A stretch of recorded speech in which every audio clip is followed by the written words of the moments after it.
We live. Yo, what's up, MMAHOLICS family? Thank y'all so much for joining us. Always appreciate y'all. Most definitely. Merry Christmas and happy belated Thanksgiving. Hope y'all had some good turkey with your families, most definitely. Yeah, man, just back at it with the pay-per-views, the final one of the year and the ESPN era. I think it's trying to think when, because the UFC on Fox, I think they've been with ESPN since like 2018. So it was 7 years, going on 8 years. They were with ESPN. So it's crazy to think about how it's really about to change from all like the presentation and the ESPN Plus, and just with it naturally being promoted along with the NBA, along with the NFL. So I do think that Paramount is going to be massive for the UFC. I like it. I like the commercials already. I think the presentation does look better with Paramount Plus. And I'm already ready to get that subscription. A lot of my friends already like literally have canceled their ESPN pluses and stuff like that. How have you been, man? And how do you feel about this new era that we're about to witness with this pay-per-view? Been good, bro. Been good. It's cool. It's gonna be interesting. I'm gonna get my membership soon. Got to see if the prices are gonna go up. Have they gone up? Because they were at like $15 before or something. I feel like it's gonna be more now, right? I'm not sure. $50 like for a subscription for Paramount? Yeah, it was 15. 15. Oh, Right? I haven't seen it go up since Okay. then. I think it'll probably stay that. For those who already have it, y'all are fucking lucky. I'm not gonna Right. lie. Seriously, but like at the end of the day, I think it is better. They are getting rid of the pay-per-view model altogether. It's no more paying for cards, no more illegal streams. That shit's dead. You feel me? You really just gotta have a Paramount Plus subscription. You can watch all the pay-per-views you want. We even start off the year with 2 pay-per-views at 324. Well, I keep saying pay-per-views, numbered events, 324 and 325, literally 2 Saturdays back to back. So they're coming out hot. I guess that's where we can start the podcast. Already can go ahead and react to those fights. You at Ultimate Fighting Championship 324. Justin Gaethje versus Patty Pimblett. I was pretty fucking caught off guard when that fight was announced. I'm not gonna lie, because I was thinking about Arman Saruki, and especially coming off that win over Dan Hooker in Qatar. I thought they kind of fucked him, man. I'm not gonna lie. I guess I thought, well, I haven't actually had a chance to watch the interview with Brett Okamoto, but I did say that Armin knew himself that even getting that victory the way that he did, it wasn't gonna be enough. Like he already knew it wasn't gonna be enough to get the title shot, get him back in the good graces of the UFC after pulling out of Ultimate Fighting Championship 311. So I get it. Like if I'm Dana, that was a massive kick in the dick. I'm not gonna lie, and again, like from looking at it from Dana's perspective, you gotta realize what it means to have to scramble on the day before. It was the day before the pay-per-view he pulled out. So even just to be put in that position, it leaves a bad taste in the UFC's mouth. And I mean, man, like I guess they thought the win over Dan Hooker was not enough. He has not been rebooked as of yet. Hopefully he weighs in as a backup for this or something like that. But I guess just starting out with the main event, how do you feel about this main event on this card? How do you feel about the interim title fight? And do you think this was the right fight to make at the end of the day? I'll piggyback off what you're saying because I don't like what's going on. Like obviously Armin's the backup for this fight. Obviously Armin's also the backup for the BMF I mean, because it's a lightweight, right? But like, I just don't get why, like he injured himself a day before, and I completely understand that, but it almost seems like he's in like purgatory for it, and there's like no way out of it. Like, what did they expect when they announced him versus Dan Hooker? Was that a filler fight, or did it mean something? Because Right. I don't think they're just feeding Dan Hooker to Armin Sarukian, right? Like, they knew Dan was going to lose. They were hoping maybe an upset could happen, like the Gamrot thing again. But even if they were, like, they expected him to lose and expect Armin to win. This is the perfect fight to throw Armin. And he took no damage. Flip him around for an interim title shot. And then it's weird because, like, Patty's like the coolest person you could give a title shot to, and Justin's like he's the vet and he doesn't want to fight if he doesn't get it. So it's really weird with the three of them. I just think Armin was the guaranteed lock to put into the fight, and then you do Patty versus Gaethje.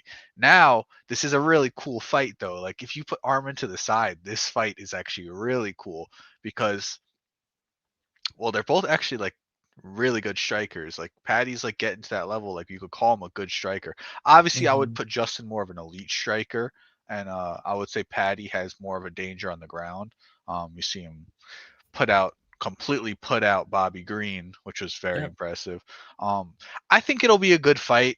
I'm just not going to be able to like get out my head that Armin Sarukian should be fighting, and like, what is Armin going to have to like? Okay, what if Justin Gaethje just retires after this, right? Like what are we gonna have to do another interim title fight, Patty versus Armin? I don't know. Like the lightweight division used to be peak, and now it's just gone through two different interim titles. And I hate to see it, dude, because I can't see either of these dudes being longtime champions.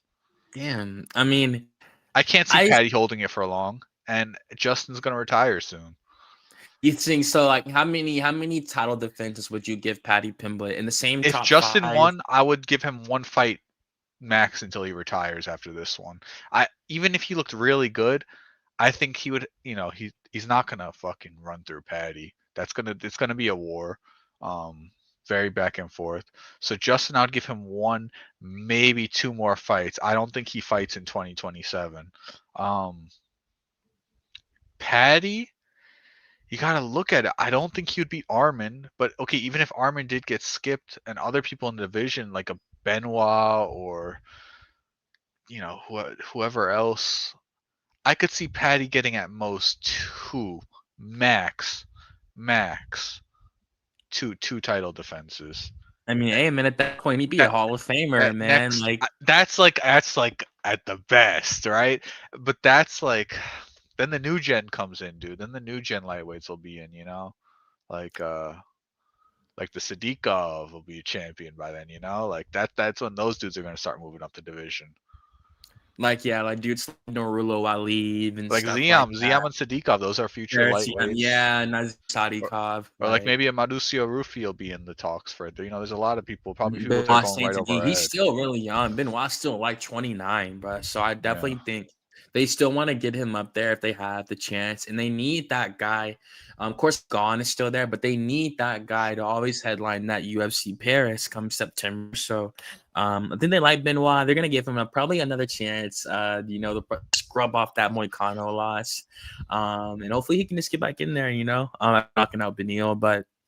Sticking with this fight in this division, I mean, man, like I'm happy for Justin to get another title shot, I guess. And he did hate the interim title fight at UFC 249, and we saw him lose the undisputed title shot at UFC 254 when he was submitted by Khabib Nurmagomedov. He retired after that. We know literally 20 pay-per-views later at UFC 274, he got knocked out. He got dropped and submitted Charles Oliveira, unfortunately. So that was another undisputed title shot that she lost. So this is his last chance to trying to win real gold, because obviously this fight gets him to that Ilia Topuria fight. And that's what the biggest thing about this whole shit is. That's what they want. They really want they want Ilia versus Patty, and they really want to try to have that McGregor Khabib kind of fight. Now it doesn't have nowhere near the bad blood, because like Armin, it wasn't just Armin, it was Artem Lovov and all those dudes. Like it was both entourages beefing on top of Conor and Khabib beefing too. We just saw Dylan Dennis get jumped at UFC 322 in New York. So that shit is nowhere near dead. That's how serious that. He actually pulled out of his fight this month because of his injuries from that. Because he got, I'm not surprised. You feel me? Definitely, I'm not surprised at all. And man, again, like it just shows you how real that shit can really get. Now with Ilia and Patty, I was watching that UFC London video when Patty did. It's so funny. The water bottle. Like when he flicks, the fucking the hand sanitizer off his head, and you see Ilia tried to fucking kill him after he did that shit. And like it really showed you he was real life mad. And then he goes out there, he's in the fight, he gets head kicked by Jai Herbert, comes back, knocks him out, and then in that post fight, he says, "I want a blonde bitch." You feel me? So now it's crazy. But Ilya was a featherweight who took that fight at lightweight just to take that fight. So now that he's the champion of Patty's division, this is 100% the fight they want the most. They want Ilya versus Patty. It would be, they would have done everything they could to get Patty to the title shot. He beat Michael Chandler. Chandler was like number 12 or number 8 when he beat him. He became number 8. I forgot who fought I think Dan Hooker lost, so he went down. In that time, because that was 314. Dustin retired, so that was another person out the ranking. So now Patty's the 5th ranked contender. So he's, didn't Dariush fall out too? He did. He got, and he also fell in his ranking. And Benoit Saint Denis bumped him up. So now that bumped Patty up, and now that Patty checks.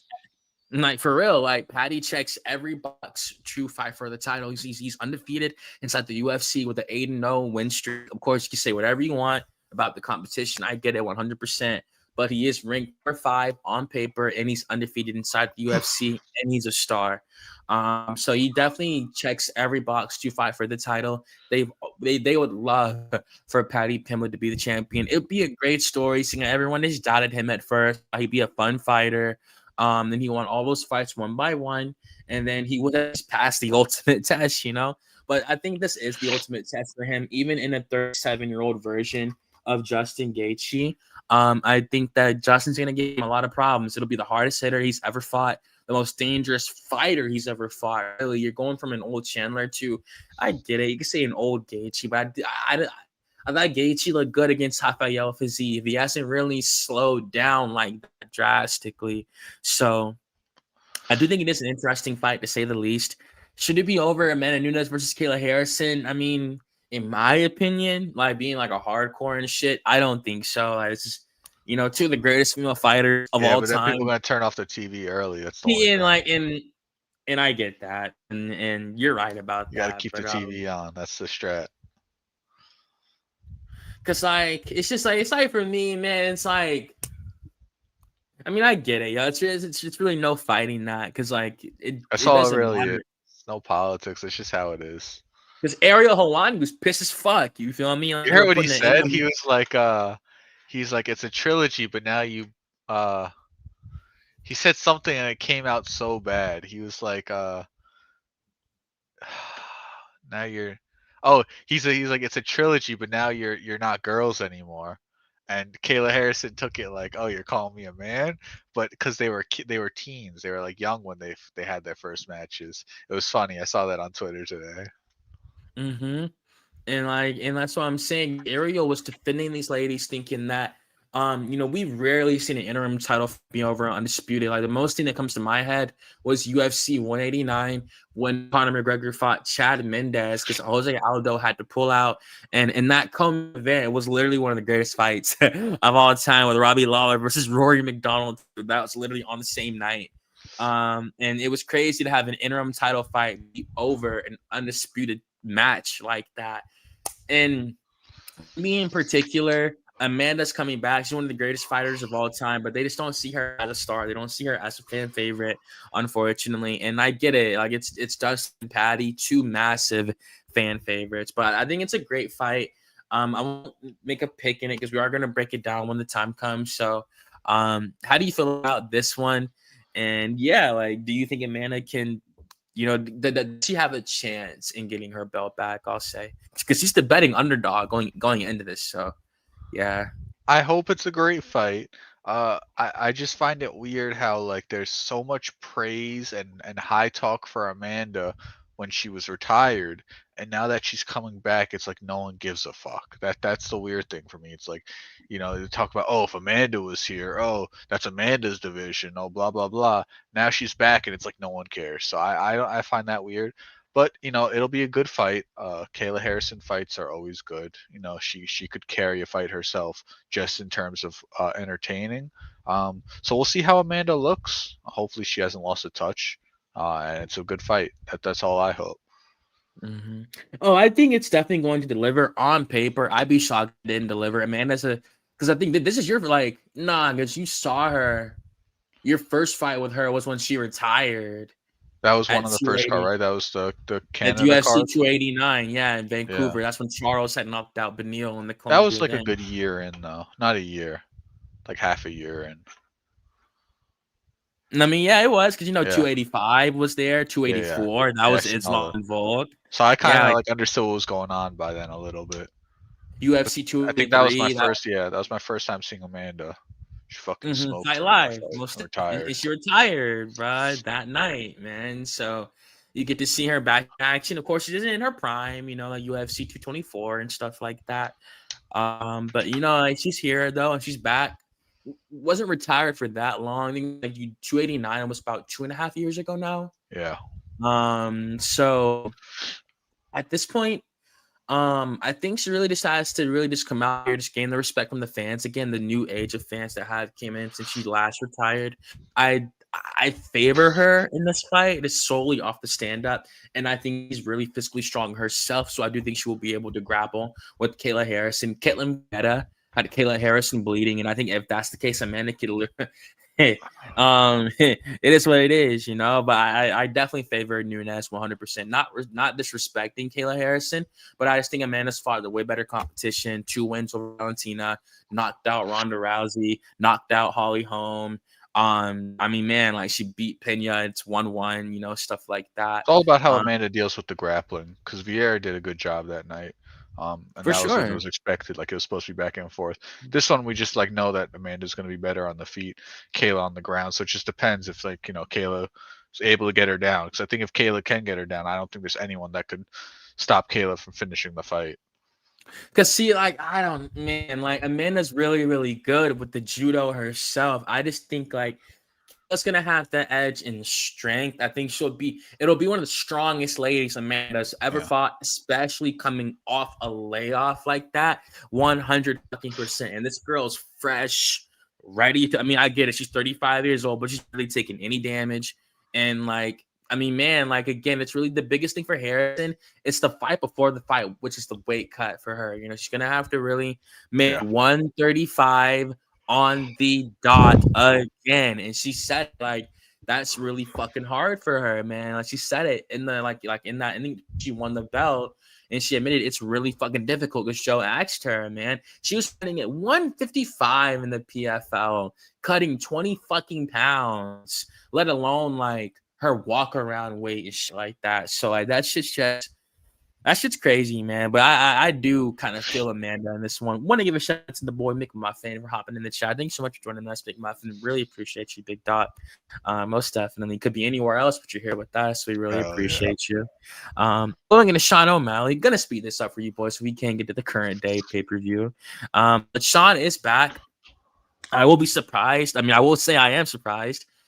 They're keeping him at the top of the division. He's fighting the number 5 guy. I thought he would have fought Henry Cejudo, maybe. I really thought they would have maybe gave him the Henry fight. We know Henry is fighting Payman Talbot literally tomorrow. So I personally thought the Sean fight would have been better with Henry. You would have had 2 bigger names. You would have talked a lot of shit to each other. And it would have been a legend you could put on Sean's resume if Henry were to lose. So, how do you feel about O'Malley versus Song Yadong? And like, do you think Song has a way to win this fight? Dude, I I'm so high on Sean O'Malley still. Like, I don't give a fuck. I don't. I don't want to make a prediction now, so I'm not gonna. But like, I much rather have seen Sean O'Malley versus Corey Sandhagen because I feel like how do I like frame it? Like, it's not a matter of who's next, right, for the belt because like if that's the case, it should be Song Yudong, right? Because like that's the only person that Merab hasn't faced, I guess, at this point. So it's like, why not? Why wouldn't we want to see Dong?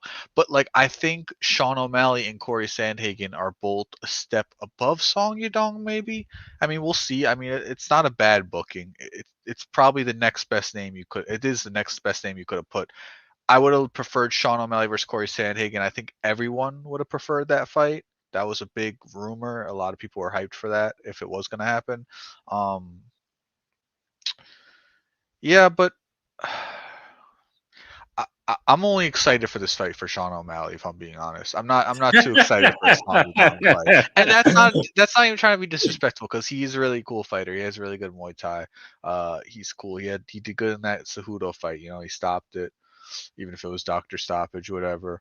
Um, but if I'm going to be completely honest, I am only excited for Sean O'Malley. But I mean, it's a good fight. At least he doesn't have to worry about grappling in this fight, right? So like, we get to see Sean on the feet. That's where he excels. Um, I just don't know if he's joking or not in interviews when he said he asked for a 2-round fight. Like, that really makes me question if he cares about this shit as much as we think he does. If he's serious, that's very bad.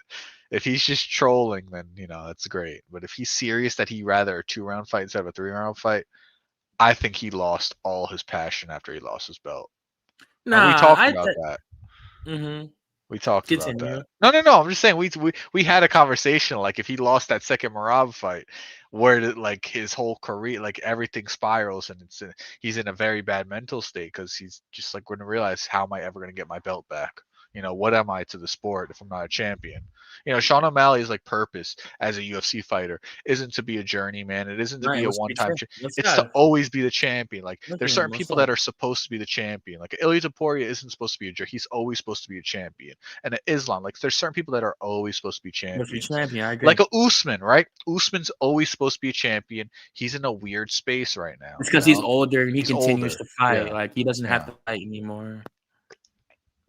Nah, yeah, you're right. I honestly love the way that you framed that. Was really poetic, really nicely done, and like even just to end it with the pay per view because we could get to the prelims and stuff. Well, there is one prelim that I did want to react to. We got Waldo coming out versus Derek Lewis, and man, like the boy McMuffin did say in the chat, he is going for Waldo. Like man, me personally, I mean, nah, he's saying like that's the bet. I could see Waldo Lewis being my 1.5 juice to the under. It goes over somehow. God forbid. Nah, I think this definitely ends in the first round. Derek Lewis versus Waldo Cortez Acosta. Derek's been calling for the fight. He's been calling him out. He wants that shit. Yeah. So like, I could see it. You feel me? Like I understand. I think Derek could still knock anyone out, regardless whoever they are. All he has to do is just land the punch. That's literally all it takes.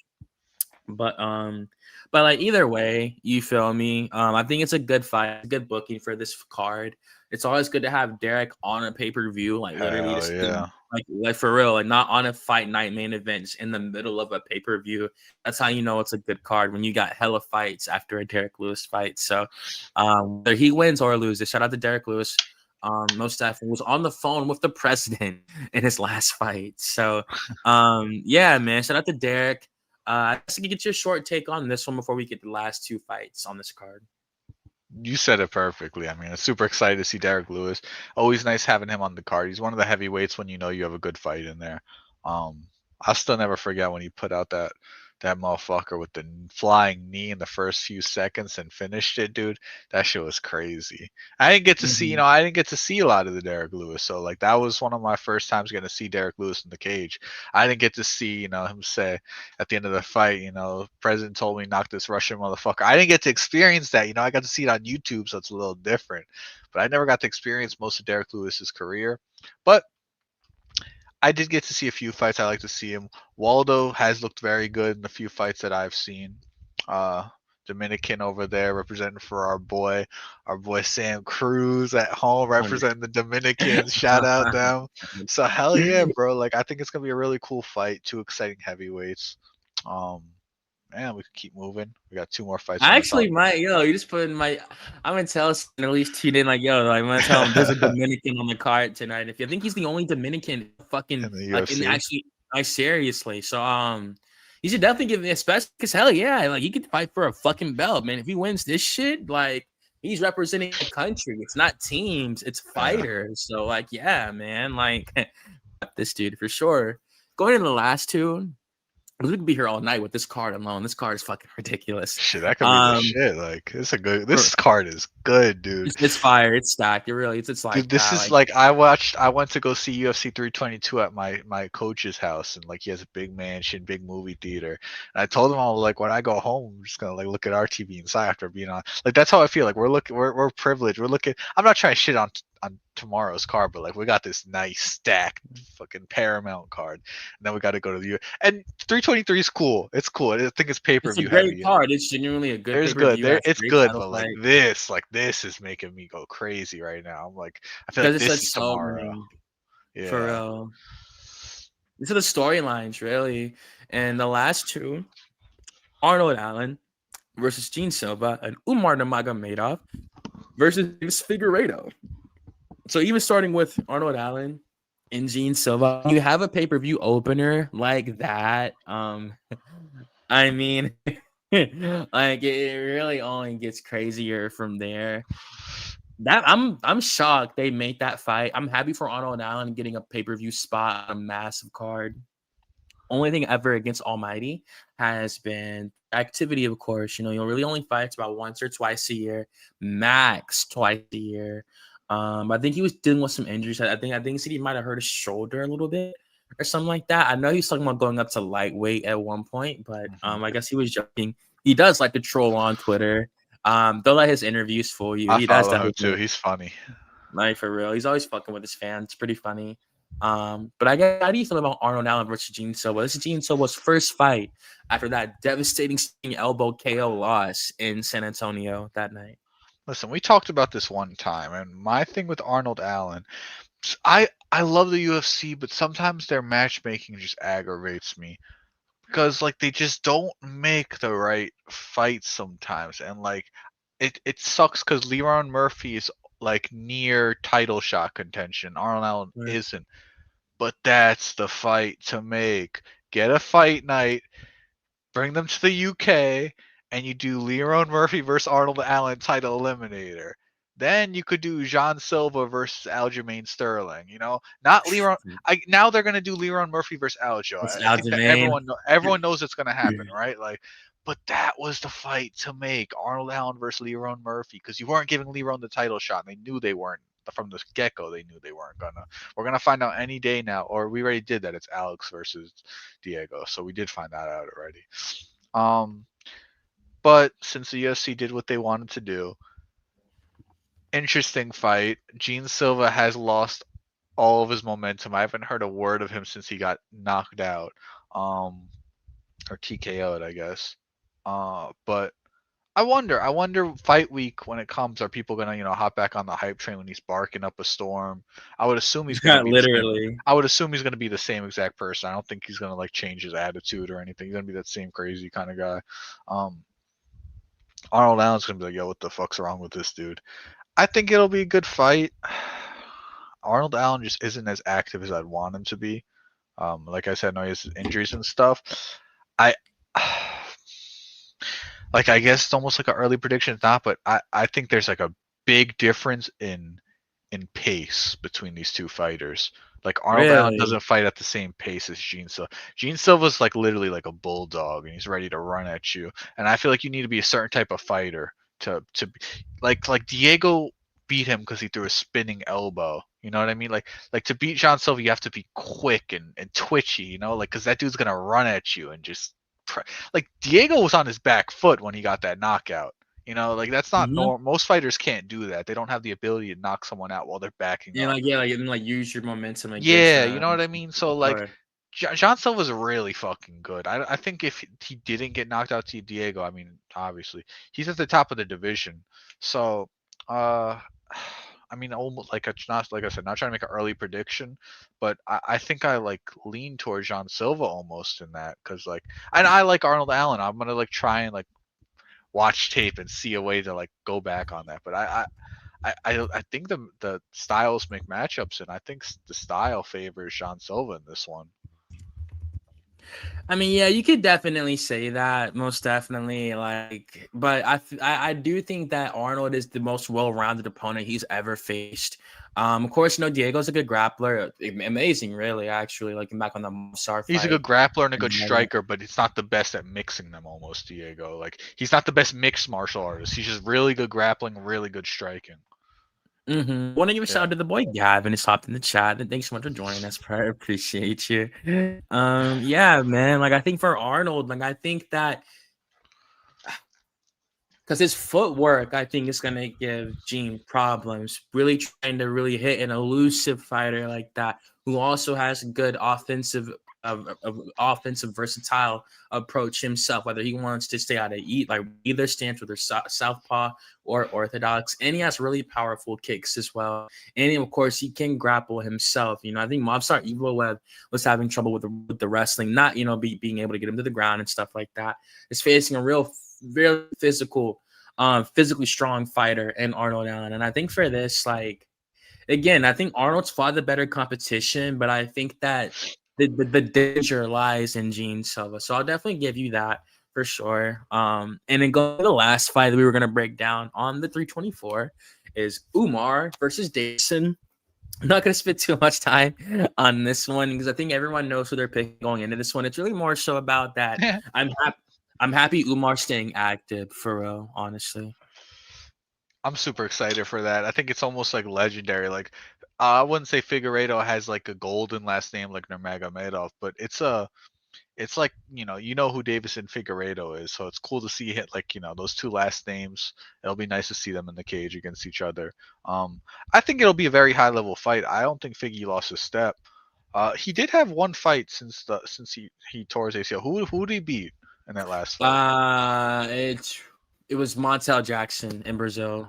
Yeah. So I mean, I thought he was gonna be washed, dude. I just thought Ficky's knee was cooked at that age, 37, blowing out a knee. In the bantamweight division. Yo, dude. So I mean, like, it's gonna be because Figgy's a fast twitch. Like that's what I was just saying, right? With the John Silva, like these are two fast twitch fighters. Like Figgy's just he like morphs like left, right, and Umar is just like king of fast twitch muscles. Like he was born with that. Those kicks you could see just from watching. Mm-hmm. So I mean, yeah. And then just looking down the card, you got Gaudier got an opponent. That's what Charles I was thinking Johnson, of. the Natalia flyweight, Silva versus Rose. the undefeated killer versus Alex Perez. And then we got Rose was supposed to be Grasso, changed out for Natalia Silva. Natalia Silva, boy. I mean, So that's the title eliminator probably. hell fucking yeah. Natalia Silva was definitely next up. It's really when you have all those kind of different storylines on the card like that, when you have multiple future Hall of Famers like Rose, Davison, I mean, man, from the title fights like Sean O'Malley, like it's so many future Hall of Famers on this card. It's definitely one of the most stacked I've seen in the last couple of years, and I don't expect nothing less with the Paramount card. You have Umar Nurmagomedov and Davison Figueiredo on the prelim, so seriously. But moving on, which is so crazy, dude. For real. And I do think eventually they might switch that out. I think they might put Umar. You think Waldo and Derek Lewis go on to Derek, the prelim? maybe, but I kind of want to keep Derek on the pay-per-view in my opinion. Arnold Allen and John Silva is the featured. I don't. Oh, it's too stacked. It's really it's really difficult. I agree. Up. And then if we want to just real quick before, I know we're 30 minutes in, but no, you're good. 3, 2, 4. No, sorry, 3, 2, 5. So we got Vulcan Lopez. We just briefly touched that.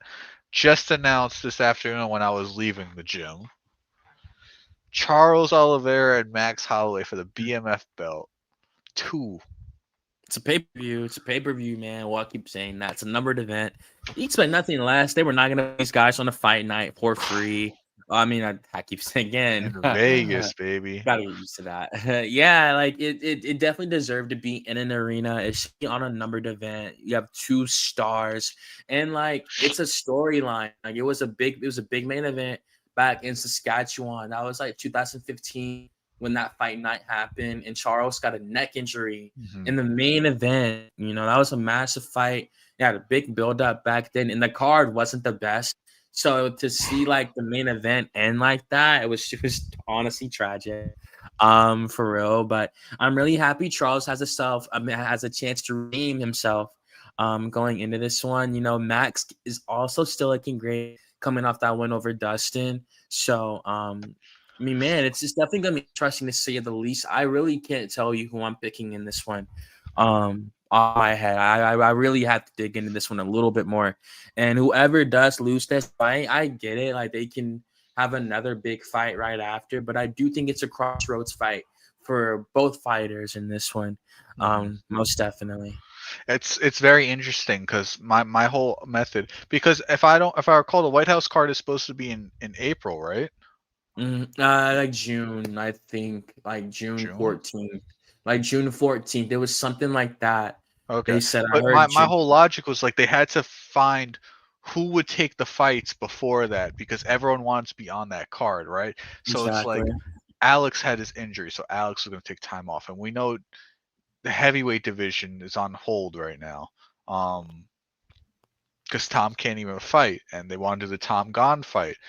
They want because Conor McGregor and Chandler, and then everyone else is asking. So we expect Marab to be available and everything, but like we want to know who was going to fill in these cards, and now they're doing a an event featured around the BMF. So that tells me, obviously, that Max needs his fight.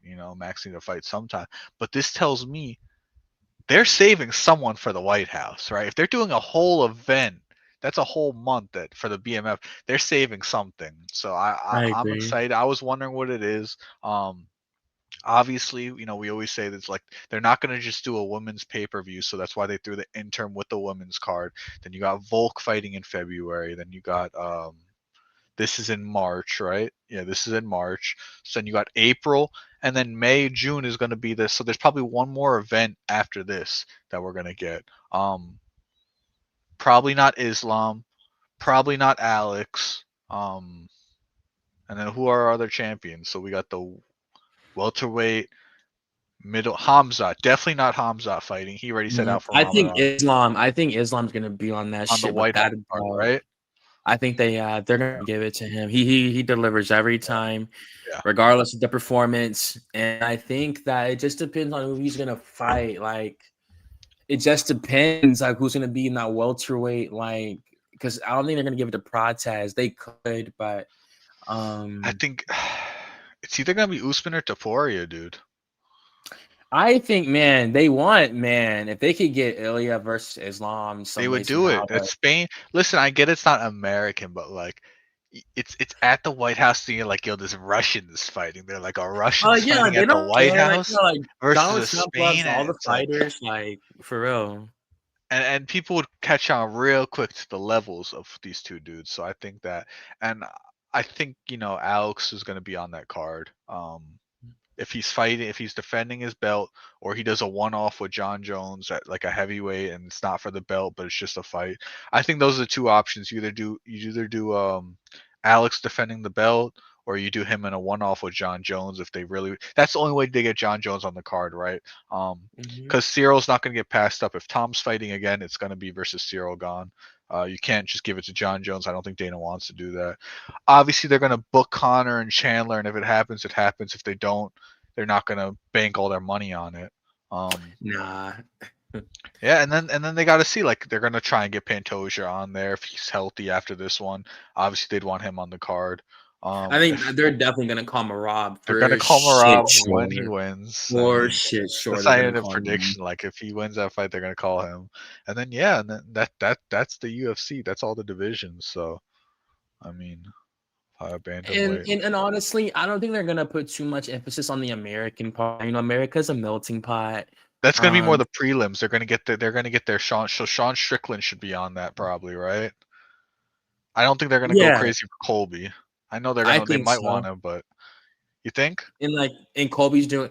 I think they put Sean on the card. I think you see, they said he's supposed to fight Anthony Hernandez. It hasn't been announced yet, but they're working on that. Strickland, That's I what I did think. see that. I thought that was gonna be the February co-main event for the February card. Um, I Yeah, he heard said they Colby's offered me a Colby's fight. I wrestling with said, Luke oh, yeah. Rockhold at RAF. I don't know if Yeah, that could. like real Yeah. American freestyle. I saw Yeah. that. Yeah. That's been pretty good recently. I've been seeing the highlights. Chandler and Chad Mendes. Chandler fucking washed him. Really? Damn, so people are really competing in that shit. All right, I might start watching Cool. that shit It's then for cool. sure. No, most definitely. But yeah, like you're moving into that White House card, but just ending here. I mean, this is a banger fight. This was years in the making because they didn't get their first matchup. Like even though Max won, he didn't. I don't think he walks around saying I beat Charles Beat Oliveira. Charles, nah. And it didn't mean what it would mean now. I think, and you're right. This is a crossroads. One of these dudes is going to have to win a really tough fight to get back to the top, and the other person is going to probably challenge for a title for winning this one. So it's gonna be good. And they're at lightweight. There's a new champion in town. So I mean, maybe the winner gets Armin Sarukian in the real title eliminator. And like that's what I'm trying to see is gonna happen. Like that's my biggest thing about it. Where does Armin fit in all of this? I guess he He could fight the doesn't. That's the winner, sad part. They don't have and plans like for him. they don't, man. Like because fucking four's fighting 5, 3 is fighting 2. That's this right here. Yeah. And fucking 1. I mean, Both the one's. ones aren't in the division. Islam's at welterweight, and Ilya's taking a break. Ilya's got his life problems. You can't even shit on him. Max I even mean, was yo, like, and I wish "We nothing get but it." the best in that shit. That shit is ass. Any marital spousal, like, yo, that shit is ass. Especially when you have children together. Yeah. And like, Give him his yeah, time though. He's accomplished a lot. He has nothing to prove, and at a young he age. could let the division play out. He could get a title shot wherever he wants, whenever he wants. He wants it at featherweight. He wants it at lightweight. He might get it at welterweight if he wants it. So, like I said, he could do whatever he wants. I think the last thing I will say before we get to the card, whoever he KOs, whoever he does beat in this next defense, I think he'll be the only fighter they really trust because the money and he's good for it. They would let him chase a third belt. There's not a doubt in my mind. They would let him chase a third belt before they let Pereira. Like Pereira, he could, but I don't think they'd want to like risk him going to heavyweight, getting knocked out by another heavyweight. I think that Ilya, like, I think he's good for it. I think he can knock out. 5'9" welterweight dude. I mean, He's gonna have to 5'7", 5'7". even He's gonna shorter. have to be Like, chunky, dude.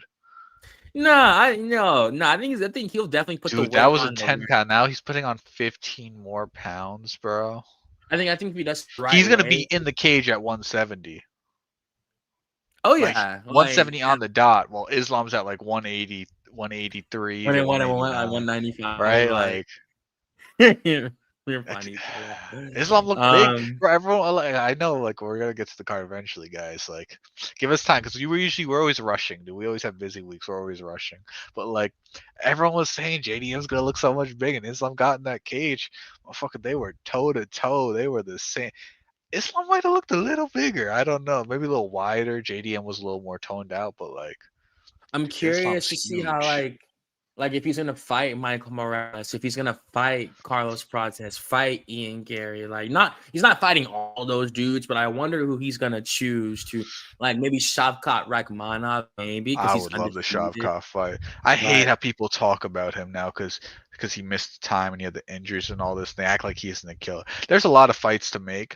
I think Morales is good, but I'm not super excited for him to get a title shot. Prates would be cool, but then you'd say Ian Gary deserves it more, and then Shavkat deserves it over all these dudes. But like, can you give it to him? And then like, Usman has the best legacy, but he hasn't put together the streak there. Has the highest wins recently. So it's like, and then Ilya, he's never fought it. So it's like, who deserves it the most? Ian Gary, right? If you had to put everything together, like, and weigh out, like, oh, this but that, it's Ian Gary, Shavkat. We're gonna leave Ilya to the side right now because it's like it's more hypothetical than possible. I would go Ian right. Gary, Shavkat, Prates, Usman, Morale. I think that's the pecking order in my opinion. Mm-hmm. I feel like because Usman's cool with Ali. They're both cool with Ali. So I think that really might, I'm hearing rumblings that shit is actually like pretty close to being like a fit, Usman, a Makhachev versus like that. They're gonna shit on. I know how they shit on Islam. I know what they're gonna do, man. Here Islam goes with another retired fighter. Yeah, It's like, old, yeah. It's Yeah, like, like, what if but he y'all didn't say loses? that when he was putting belt to Buckley's ass, right? Like, For it's real. whatever. And like that's the thing, really. Like a bunch of this stuff's about to change in the UFC. Like a lot of it, especially at the and the beauty of it is that it's at the top of next year. We get to see a lot of this play out, and it's gonna cause some ramifications at the end of 2026. But yeah, we just definitely had to break down these fights. Couldn't get straight to 320 without breaking down all these new ones. Had to definitely give y'all this content full, absolutely. And thank y'all again for joining us as we break down UFC 323, the card we're actually here for. It's a good one. It's a decent one. On paper, I give it like an 8.5 in my opinion. But what would you say this card is before we dive in? That's a fair rating, like an 8 or an 8.5. I'm saying after looking at that card, it's like this is the names are good, but they're just like a step back, you know? Just like one simple light step back. We got Marvin Vittori. We got Jalen Turner's back. We Yep. got Ian versus Ewo. That's cool. Abdul Malik. It's just Marion not as Santos, much tough name winner. value. It's not It's a as much step back. name value, It's you like know? you went from like those like borderline all-star players to like high-end role players, you know? It's just different. Like Peyton Talbot versus Cejudo. It's not really Davison Figueiredo versus Umar Umar Nurmagomedov, you know? Nurmagomedov. Like it's just a step back. Brandon, the top three though is really good. Uh, I know we just finished, but like last thing, like Ian Gary versus JDM would fucking be a banger fight. But I think I that would think bang. I I know we're think that here, but like that would bang, dude. I think Ian's gonna not Ian. I think he fights like another person coming off a win. I think it's gonna be like someone coming off of, because he can't fight Shavkat. They just fought. He beat Carl. He's They not just gonna fought. fight Prates. I mean, So it's just like you think he'd fight Morales? Murat. That's the only one but I think they want him to. I think they want to keep that for Yeah, title that's what I'm fight saying. promotion. JDM versus Like Ian, dude. To yeah, keep JDM so in they're not gonna want to give up on an Australian, bro. They love the Australians. absolutely. Yeah, I mean, it's a lot, man. I really don't know what Islam's gonna do. To be quite honest, I really can't tell you. That's why some people I think they might fuck it and say Usman. We could But talk about that shit for fucking hours, bro. hours, I would love to bro. hop on here one night and just do like a just draw it out, like all the fights to make. Yeah, like yo, we could do that at the end, because there's no fights for like 6 fucking weeks. 6 weeks. We're gonna be We unemployed could, for six yeah, weeks, guys. for real, yo, y'all were sitting on the Apex cards. Y'all about to pray for our Apex card during this break, but nah, it's not even big of a deal, yo. Just watch like CFFC, Cage Warriors, Flex Furious. fights. Like for real, yeah, man. Like there's hella stuff. That shit's on UFC Fight Pass. Like they sponsor it, so it's easy to find. So you can definitely give it a try if you ever want to try some regional scene. It's still some good fights, and that's how those people get to the UFC, bro. So most definitely. But starting out with this card, ending the year in Vegas, most definitely. Can definitely just go pick for pick. Don't gotta drag it out like how we normally do. We do it on the pay-per-view as always, but with the prelims, we're starting out with the first fight. I was gonna pick Myron Santos to win this fight via decision. I think he'll be able to outstrip Muhammad Naimov, keep the fight on the feet, and he's a fairly decent grappler. I still think he's just learning right now at 25 years old. Really showcased amazing knockout power on the Ultimate Fighter, especially when he won it in the tough finale. That dude face down, ass up. So I just think he's a really good striker, man. I'm really high on Santos, and I want him to be good, man. I want him to blow up because his nickname is the Legend. So I think it'd be just a great story to see him really do that. And that's a good record too at 16-1. So he is a good fighter indeed. But I got Myron Santos to kick off the pay-per-view with a decision, unfortunately. I'm with you on that one. I got Santos to win this one by decision. He's clearly the much better striker here. He has really good kickboxing. I mean, we've seen it.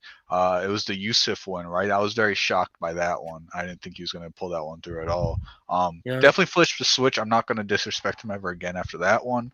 I just think in this fight he'll land the much better exchanges. I mean, Nayav's been around longer in the UFC, but I don't think he has anything on the feet for him. He's more of like he has the grappling advantage, but Santos has shown good takedown defense, good grappling defense, so he could stuff the takedowns. He could roll. He could get out of the grappling exchanges. So I just think Santos is going to look big in there, dude. He's a pretty big fighter for dudes to be the same weight, but they look bigger. They look stronger.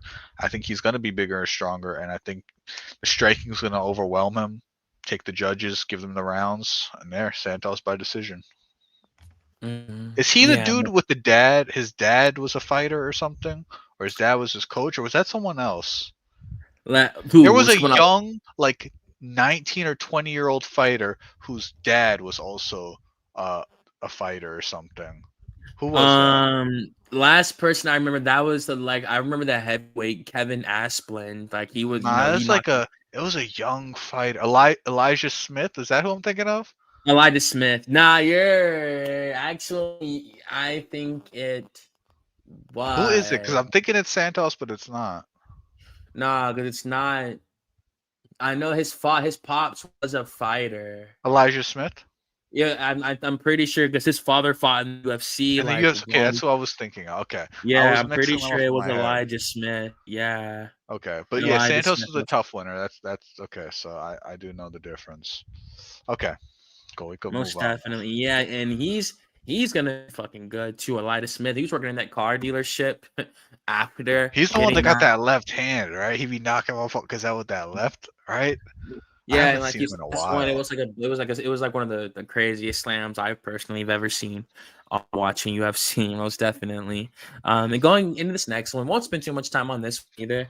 Got Mansur Abdulmalik winning this fight via first round ground and pound KO. Yeah. I think he's gonna come out here with way more aggression than that Cody Brundage fight. I'm from Atlanta, Georgia. I was in the crowd that night when that fight took place, and kind of felt like I got finessed. I'm not gonna lie, but it is what it is. You can't say anything when you're there. And then like the fights are rolling and like the money's out of your account and you just gotta enjoy it. You feel me? But I think he's come out here with a way better approach, way more aggressive. Like I said, has great ground and pound, decent striking. I thought I went through adversity in his debut fight, but he still ended up beating that guy. So I think he'll come out here again, really with a to prove, wanting to really show he's still a good prospect. He almost lost to Cody Brundage. It was a fucking draw, so he almost lost his O. So I got Mansur Abdulmalik via first round ground and pound, devastating elbows knockout, most definitely. I'm right there with you. We don't gotta spend much on this. I got Mansur on this one. He's like the most lock of the card. You throw him on there for a knockout. I think first round knockout. Tricoli's just going to try and get a hold of him. That's his way of surviving. He's just going to try and get in and grab him. Can you click the plus so we can see the betting on? I just want to see what minus 1,000, right? 13. Jesus. Dude, Tricoli's just going to try and get a hold of him, and he's going to get knocked out trying to do so, get dropped. You can see it already. This isn't the fight that you look for the upset. You're not going to find it here. Coming out, you're 28 years old, man. He's still growing, most definitely. I think he's gonna. He's a future as we 2028, he'll be like the 10th ranked middleweight. It won't be that long. It won't be 3 fucking years. I think by the end of this year, they'll try to get him a ranked opponent. It depends how he looks in this fight. If he blows the doors off, they'll give him one more, then he'll get a ranked opponent for sure. Imagine we got Gaudier versus Abdulmalik, bro. Mm-hmm. They won't do that because they don't want one of them to lose. Not that early. Not that early. It has to marinate a little bit more. Be sick. No, I agree. Hell yeah. Fuck yeah. Because then it's finally like, Gaudier might have a good opponent. And Mansur definitely got a good opponent. That would be sick. And that's what niggas are waiting for. Because, he lost his debut, his literal first fight. He was like 19 years old. He lost, and it was a split decision. Like, he fights that dude again, he fucks him up. Most definitely. But I got Ivo Barjaneski in this fight as well. Ebo Aslan, I can't really tell you what's happening. He started out so strong in the UFC, really as a berserker and a bruiser, but he's really met his match in his last couple fights, and he's really just not had that good of a performance. Really, a drop in athleticism, a drop in effort, exertion, and I just think Evo looked phenomenal with what we saw on Contender Series. A beautiful KO. I think even with his small frame at 205, I just think he makes up for it in athleticism and pure brute force power. So I think he's going to come out here and get a KO in this one. Ebo likes to strike. I'd be surprised if this Berserker dude just off the rip became a D1 All-American wrestler. I think these guys are going to go toe to toe in the middle of the fucking cage, and I think Evo's going to knock him out in the first round. So I got the Polish guy getting win by KO in the first round. I got Evo most definitely. Oh, we got Evo versus Ebo. Dude, I'm not high on Ebo anymore. I kind of used to would lean to him in fights, but that's the it's a like pick and choose, and it's like with those brawlers. I mean, it's not a consistent thing. Like there needs to be technique, there needs to be cardio, there needs to be IQ. You can't just be the berserker, bro. It's not gonna work for a long time. And Evo, I mean, we haven't seen much, right? But he looks good. He had the early knockout in that one fight. We've seen he has really good judo. Not many people have judo at light heavyweights. It's really interesting to see. It's different. And once he gets on top, it's like Evo's cooked, dude. So I like Evo in this fight. He looks promising to me. He has the knockout power. He has the same knockout power as Evo, but he has the skill on top of it. So I'm gonna take Right. Evo in this one. I'm also with you on the Polish guy. Most definitely. Hey, we've only agreed thus far, so Let's see how it all goes positive here. vibes. Most definitely, all positive vibes. I guess I'll take it a little bit longer on this one. I want to give the all respect to Jalen Turner. Man, he's battling some demons. After losing that last one, the Dan Hooker fight was what fucked me, man, because I thought he was winning that. All he did was just get tired, and he fought Gamrot. He was doing good in that, but again, he got tired. He lost that. And Gamrot took that on short notice. He knocks out Bobby Green, but then that's we all know the stoppage. He felt really guilty and stuff like that. So he comes out against Anate Moicano at UFC 300. That card was at. They put him on that fucking card, man. Looking back on it, hell yeah. And I mean, man, it's made a grave mistake, man. He thought he finished Moicano. He looked at Herb, middle of the cage, saying like, what the fucking Herb said, get back to fighting. And it just fucked him up, man. And then you see Moicano get the takedown, get him to the ground, and sub him out. I mean, it was just so sad, man. And then he came out, and I forgot who he fought in his last fight. Who? Before he Turner? Jalen Turner. Bahamondes. Yeah, it was And he got Ignacio triangled. Bahamondes.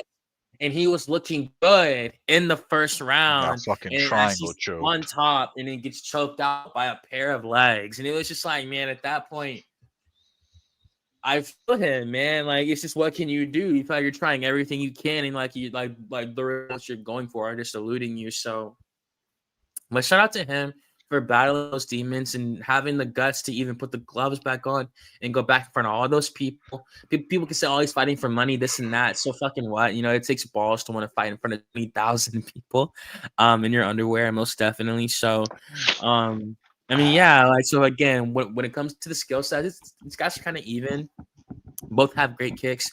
Of course, Edson's known for them, has some of the greatest KOs of all time. I think Jalen's kind of better with the hands in terms of the boxing, the way he'll mix up the combinations. I do think he'll be better at a distance. I think Edson's in trouble if they're at a distance. I think Turner is a freak with his leg reach and his actual standing reach, the way he'll know how to utilize it with the striking, be at the end of his strikes. And I think for Jalen, it's really the biggest part of this fight. I mean, is that how does he look in it? And I think he's still extremely talented. He's still really young for the lightweight division, but it's just how he's going to handle some adversity if he gets, if he takes a hard kick in this fight, a hard punch. I'll probably watch his media day after this just to get a feel for where his head is at. But man, I wish nothing but the best, and I do have Jalen Turner winning this fight. by a second round knockout. I think it's gonna be a war. But at 40, I think Edson's just too much wear and tear on the body. There's a reason he's going back up to lightweight from featherweight because the weight cut's just way too hard, and you can't go to welterweight, too small for that. So I got Jalen Turner to win this fight, be a second round knockout, KO, not flush KO. We're gonna disagree eventually, but not here. I'm also on the Jalen Turner train. I've always loved Jalen Turner. He was one of my favorite fighters. I always picked him. I don't think I've ever picked against him yet. I just think he's such a high level fighter. I think he has so much skill, but like you said, he's battling demons, and like that's the worst. That's the deteriorator of all skills. I mean, there's nothing you could do about that. I mean, you've seen what it does to fighters. You've seen what it does to Connor. You seen what it does to a lot. You seen what it does to John Jones. Like that's why he wasn't able to fight. Um, Drinking whiskey and beer for breakfast, Hey, going pull up, choked. man. Hey, Hey, it's bro. 5 o'clock somewhere. You feel me? Fuck Hey, it. You know. bro. Fuck it. But yeah, dude, I like Turner in this fight. Like Barbosa, I think he's still dangerous. I still think he's an elite striker. I don't think that's a way. But I think younger fighters have been able to like expose his flaws at this point in his career and crack through his dangerous, scary game. I, I think Turner has the skills to completely control this fight. I do think he's going to get hit with stuff. I don't think he'll be in full control. But with that kind of range and size, I mean, the only thing Barbosa could probably have are leg kicks like that are free, right? And then yeah, like you said, how is he going to deal with that? Is he going to fold under pressure? Is he going to let the leg kicks turn into like a combo? That's what scares me. But I mean, he's good. This fight touches the ground. He should be good. This dude is a brown belt. Like I don't think he should have got subbed by Bahamondes in that by a triangle. I really don't think he should have. But he did. He probably learned from his mistake, took his time. His retirement was probably good for him, right? Brought him back, brought the interest back in fighting. Um, I- I'm taking Jalen Turner to win this one by TKO. Like I said, I think he has the skills to win this one. Mhm. Hell yeah, agreeing on the same method and everything. Moving up the card. I The got Marvin Vittori. Italian. I'm not gonna lie, yeah, I got Marvin. I do think he can win this one. I'll go with your boy, your brother, and your countryman. Your native land. 100%. That's where the boy Nicky's from originally. Not literally, but of course his family is. But yeah, man, like I think Marvin Vittori is gonna take this. Bruno Ferreira missed weight today. It's like he weighed in like 189. So Oof. definitely indicative of a bad camp, not in the best shape right now. I get it. All the danger in this fight lies on the Bruno Ferreira fight. I mean, on the side from his striking to his submissions. I mean, Marvin, like, because all that pitter patter shit, man, he's gonna have to really come out with a really good game plan to try to gain respect in this fight. Because as they start to go blow for blow, you're gonna notice a difference in Bruno Ferreira strikes compared to Marvin. But I think Marvin's fought the way better competition, 100%. I think he'll be in way better shape in this fight, and I think he'll come out with a good game plan and hopefully get the victory. So this is a close fight. I wouldn't bet on this if I was any of y'all. Quite honest with you, I wouldn't Never like bet any on a Marvin Vittori fight. like for real. And I got Marvin to win this via decision, but like I said, it's really because Bruno missed weight today. I was leaning him originally, but I think Marvin had the way better camp. He'll be in way better shape if it goes. If it goes deep in round 2, deep in round 3, off a scrambling in a real rough fight, I trust Marvin in that more than Bruno, I guess, right now. So, I got Marvin Vittori, most definitely, for sure. You gotta make me look like an asshole, dude, bro. Because how are you gonna pick the Italian and I don't, bro? This is where we first disagree on the night. I'm taking Bruno Ferreira to win a decision. You got Bruno Ferreira versus a human punching bag, dude. Like Vittori's like, oh my god, he's interesting in a non-interesting way. That's like how to put it. Like his fights aren't interesting, but him as a human is interesting, dude. Like he has the greatest chin known to man, but he constantly gets punched in that chin nonstop. So how is that even thing? And then he has a really good cardio and really good wrestling, but he doesn't wrestle. And the cardio is just used to be a punching bag and land a few jabs back. It's just so weird. It's nothing that I'm confident in picking. Like he gets like a little aggressive and hyped up, and when he has the when he hits you. But I don't know. I'm not confident in it. I don't think this fight could be a finish at all.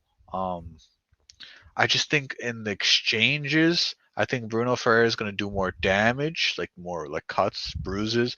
I think he's going to land better combos. I think to get more of a crowd pop compared to anything Vittori. The only way Vittori is getting a crowd pop is if he hits Ferreira with something that like shells him up and bends him over or something. He's up, he's leaning against the cage. That's the only way he's getting a crowd pop. But Ferreira is going to put together good combos. Like that's what he does. He puts together good combos. He lands bombs. He has the submission threat. I don't see that really happening in this fight. Maybe like a guillotine or something from the stand to get the crowd going. I just think it's all going to be up to the judges, and you know how rounds go. It's the crowd pop plays a big effect into the judges. That's what we notice. Like, um, judging isn't always based off of who landed more strikes. I think it has a big thing to do with how you look at the end of the rounds. There's no official way to judge. You could say there's the scoring book, but there's no official way we know how they judge rounds, and we don't even know who's judging the rounds, right? It could be someone who likes grappling, could be someone who likes striking, it could be someone who likes kicks. So we don't know how they're going to judge it. I just think Ferreira checks more boxes. So I'm going to take him to win by a decision. All right, bet. This would be crazy. What's the score? It's like 134, 131 Denver, but Atlanta has the Oh shit, they came back. But Atlanta has the ball right now. They're gonna try to shoot a 3 to force it to overtime. And the Heat lost the Magic by 1. Nah, yeah, we're both in close games. But man, yeah, everything you said 100% makes logical sense. I think for Marvin, it's just like this is that performance for him. Like, how good is he really? Is he really that bad, or is he really like just facing good competition? I think Cannonier beats Bruno Ferreira. I think Brandon Allen beats Bruno Ferreira. Like, I think it's a matter of how good is he really. And I think we're gonna find out in this fight. But I think he's fought the way better guys, and like I said, the way better camp. That's for sure. It just comes down to the skill set at the end of the day, and I hope he can get it done, man. He has good boxing, good wrestling. It's not great anything like we've always known, but as long as he has a good game, I think he can win this fight. So, yeah, man, I got I got Marvin Vittori. I'm going on up this card. Damn, man, this shit is crazy. So like Faris CM versus Nazim Sadikov. This is where the card gets kind of tricky. I can't just like make a pick off the dome like that. This is fuck, man.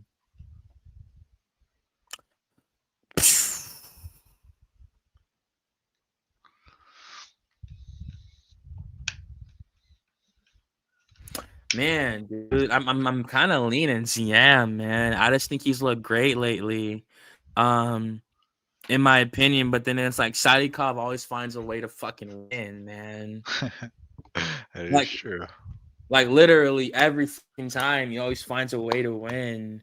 Atlanta lost by 1 fucking point, bro. Man. Jalen had 21 points, 18 rebounds, and 16 assists. That's crazy. That's crazy. The fantasy owner's gonna have a good night. Yeah, it's whatever.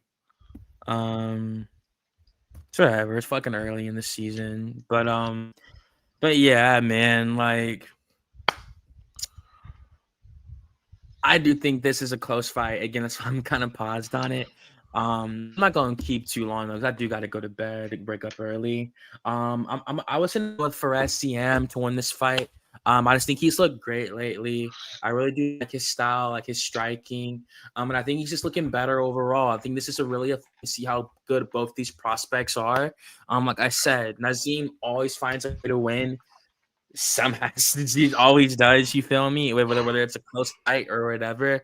I just think Fares is really hitting another level, and I thought he showed that at that Frivola fight, the way he just destroyed him like that. So, I picked him to win that one back then because I saw the shift in like the paradigm shift back then. So, I was gonna go with Fares CM to get this one via decision, but this is one of the closest fight, if not the closest fight on the card.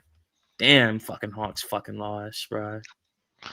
So we're gonna be disagreeing again. I'm gonna go with that boy from hanging out in Long Island. I'm gonna take that Weidman Longo prodigy. I'm gonna take Nazim Sadikov to win this one, dude. I think he's the truth. I think Ziam is really good too, but there's something about those fighters that like fighting them dirty, dirty fights, bro. Like those dudes that'll go to a war any day of the week, bro. There's something about them, bro, that just makes me think they're gonna go to the top of the division. Ziam's looked really good though. Like I'm gonna give him his flowers. He's looked really good. He has very good height and range for the division, and he uses it so well. I just think Sadikov, with the way he likes to fight, the way he likes to get in, make fights dirty, that he's the perfect opponent for Ziam. Um, I think it's gonna be a really good fight. He's really good counter striking, really good boxing, getting up close. I think it'll be good. I have him winning by TKO. I think Wow. it'll be a late finish in this fight. I think he's just gonna take the soul. Like that's it. That's it. Just take the soul out of the fight. That's all you could do in those kind of fights. It's gonna be a war, 100% a war. Someone's going down in this fight. Sadikov, Mhm. like he showed it. Like he showed he's not gonna go out to nothing easy. Like you better come with your hardest punch and then put something on top of that if you want to put out Sadikov because bro, Moda had him dead to rights and he came back and won that fight and put him out. So I'm gonna take Sadikov to win this one by TKO. I'm thinking about if I do a parlay, putting him on it because I think that. Let's see what the odds are looking like right now. Yeah, I mean, like Plus it's 110. definitely. That's why I'm saying like, it's honestly one of the closest fights on the card, This 100%, has bro. like fight of the year Fight of the night, potential. like Fight of I the night, do. fight of the year. This could take his last fight, dude. Ziam is good. This is gonna like yo, because like he's going back and forth with Nicholas Mata, and I think that Ziam is a way better fighter than Yeah, Nicholas yeah. Mata. And I think this, I think again, it's gonna be a close fight, but we'll see. I'll go to the next one. I won't spend too much time on this one either. I got Macy Barber to bounce back. Hopefully, she can just remain calm, keep her composure.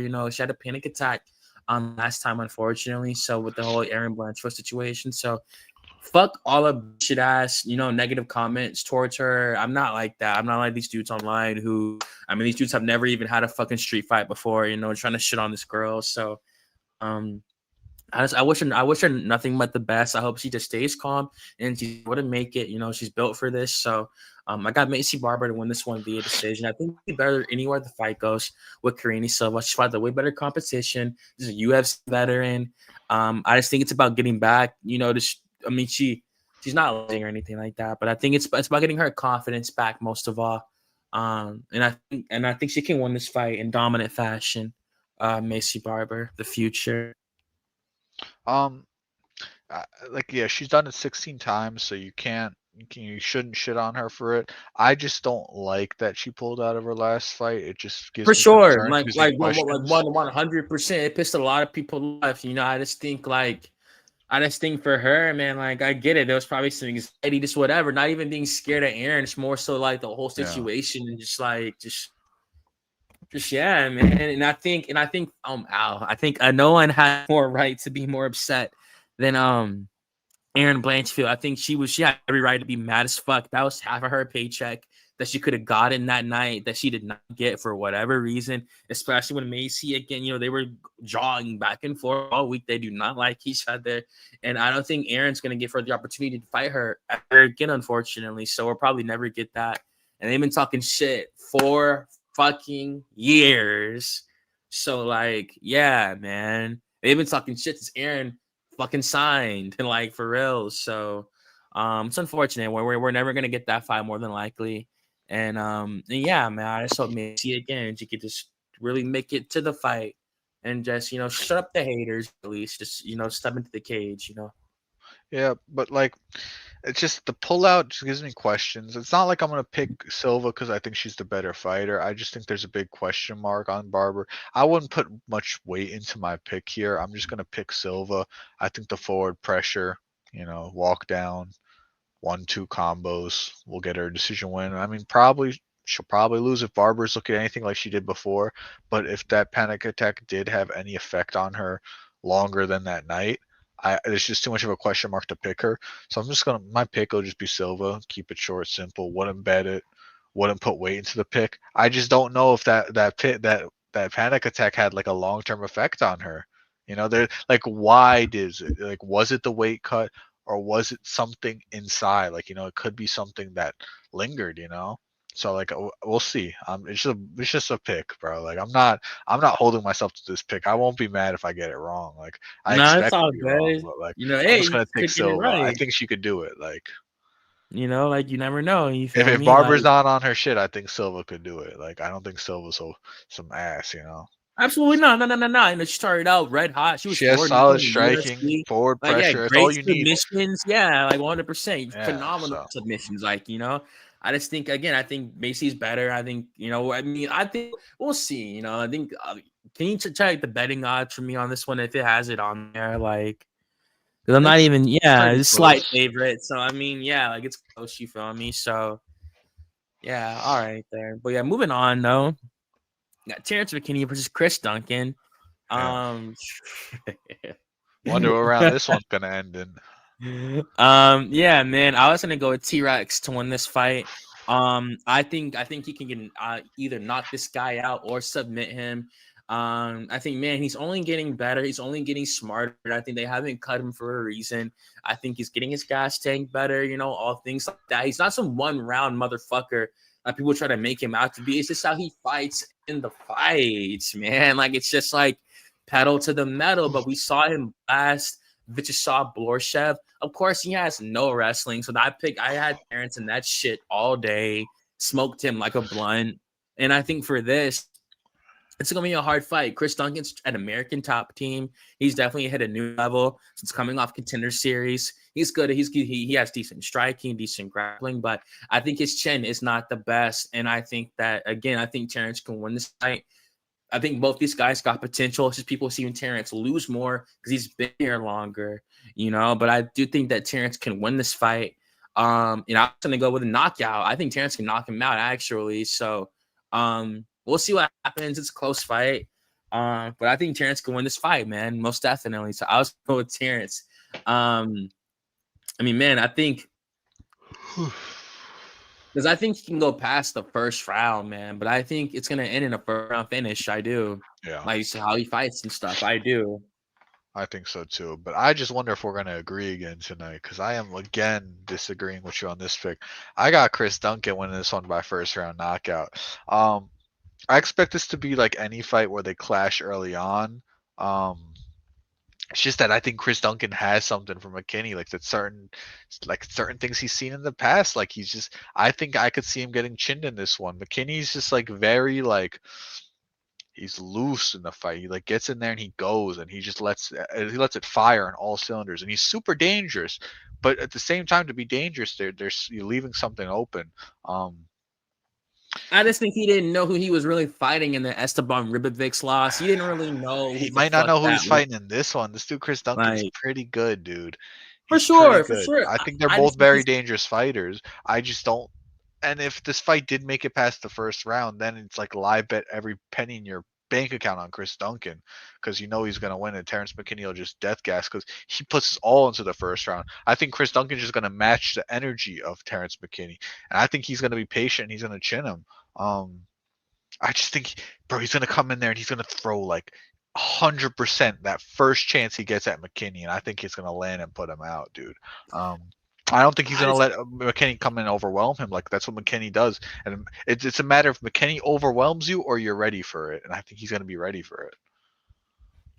for sure. Like, I just think like in terms of the skill set, like I do think Terrence is gonna hit harder. I think he has some great wrestling, phenomenal wrestling that he could have won, Division I All-American for. He had some problems in high school, unfortunately, for those who have seen that news video and stuff like that. And like, yeah, and I just think he has really devastating grappling and devastating striking. It's just a matter of him just approach in the fight. But I think he's getting better. And I think we'll honestly see it this fight. You feel me? So we're gonna see what happens. Like I think they still like T-Rex.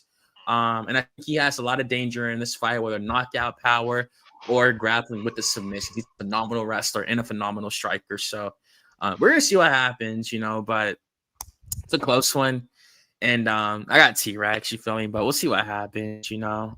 Going into this next one, Grant Dawson versus Manuel Torres.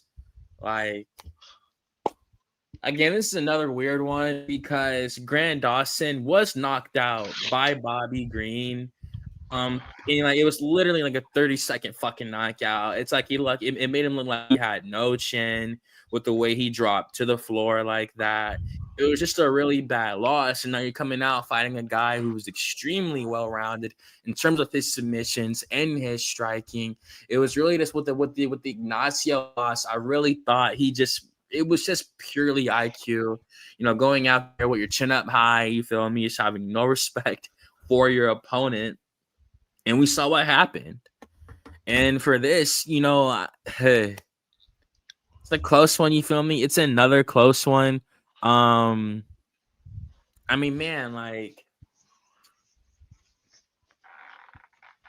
it's a close one, bro. It's a close one. I'm gonna go with Grant Dawson, though. I'm gonna go with Grant Dawson. I think he's a really high level fighter. If he's able to work if he's able to work his game plan, I think he will win this fight. He just has to be careful, man, because like I think with Bobby, he might have underestimated him. But I think that Grant, he's always good in the fights, always like super dominant with his wrestling style. The win over Demir Usman was a phenomenal win, the way he dominated him like that. And Demir was like 21 when he beat him. So I just think the Bobby Green loss really hurt Grant Dawson. And even then, like, nah, who else did he lose to after that? Who else did he lose to? Grant Dawson? I don't think he lost since then.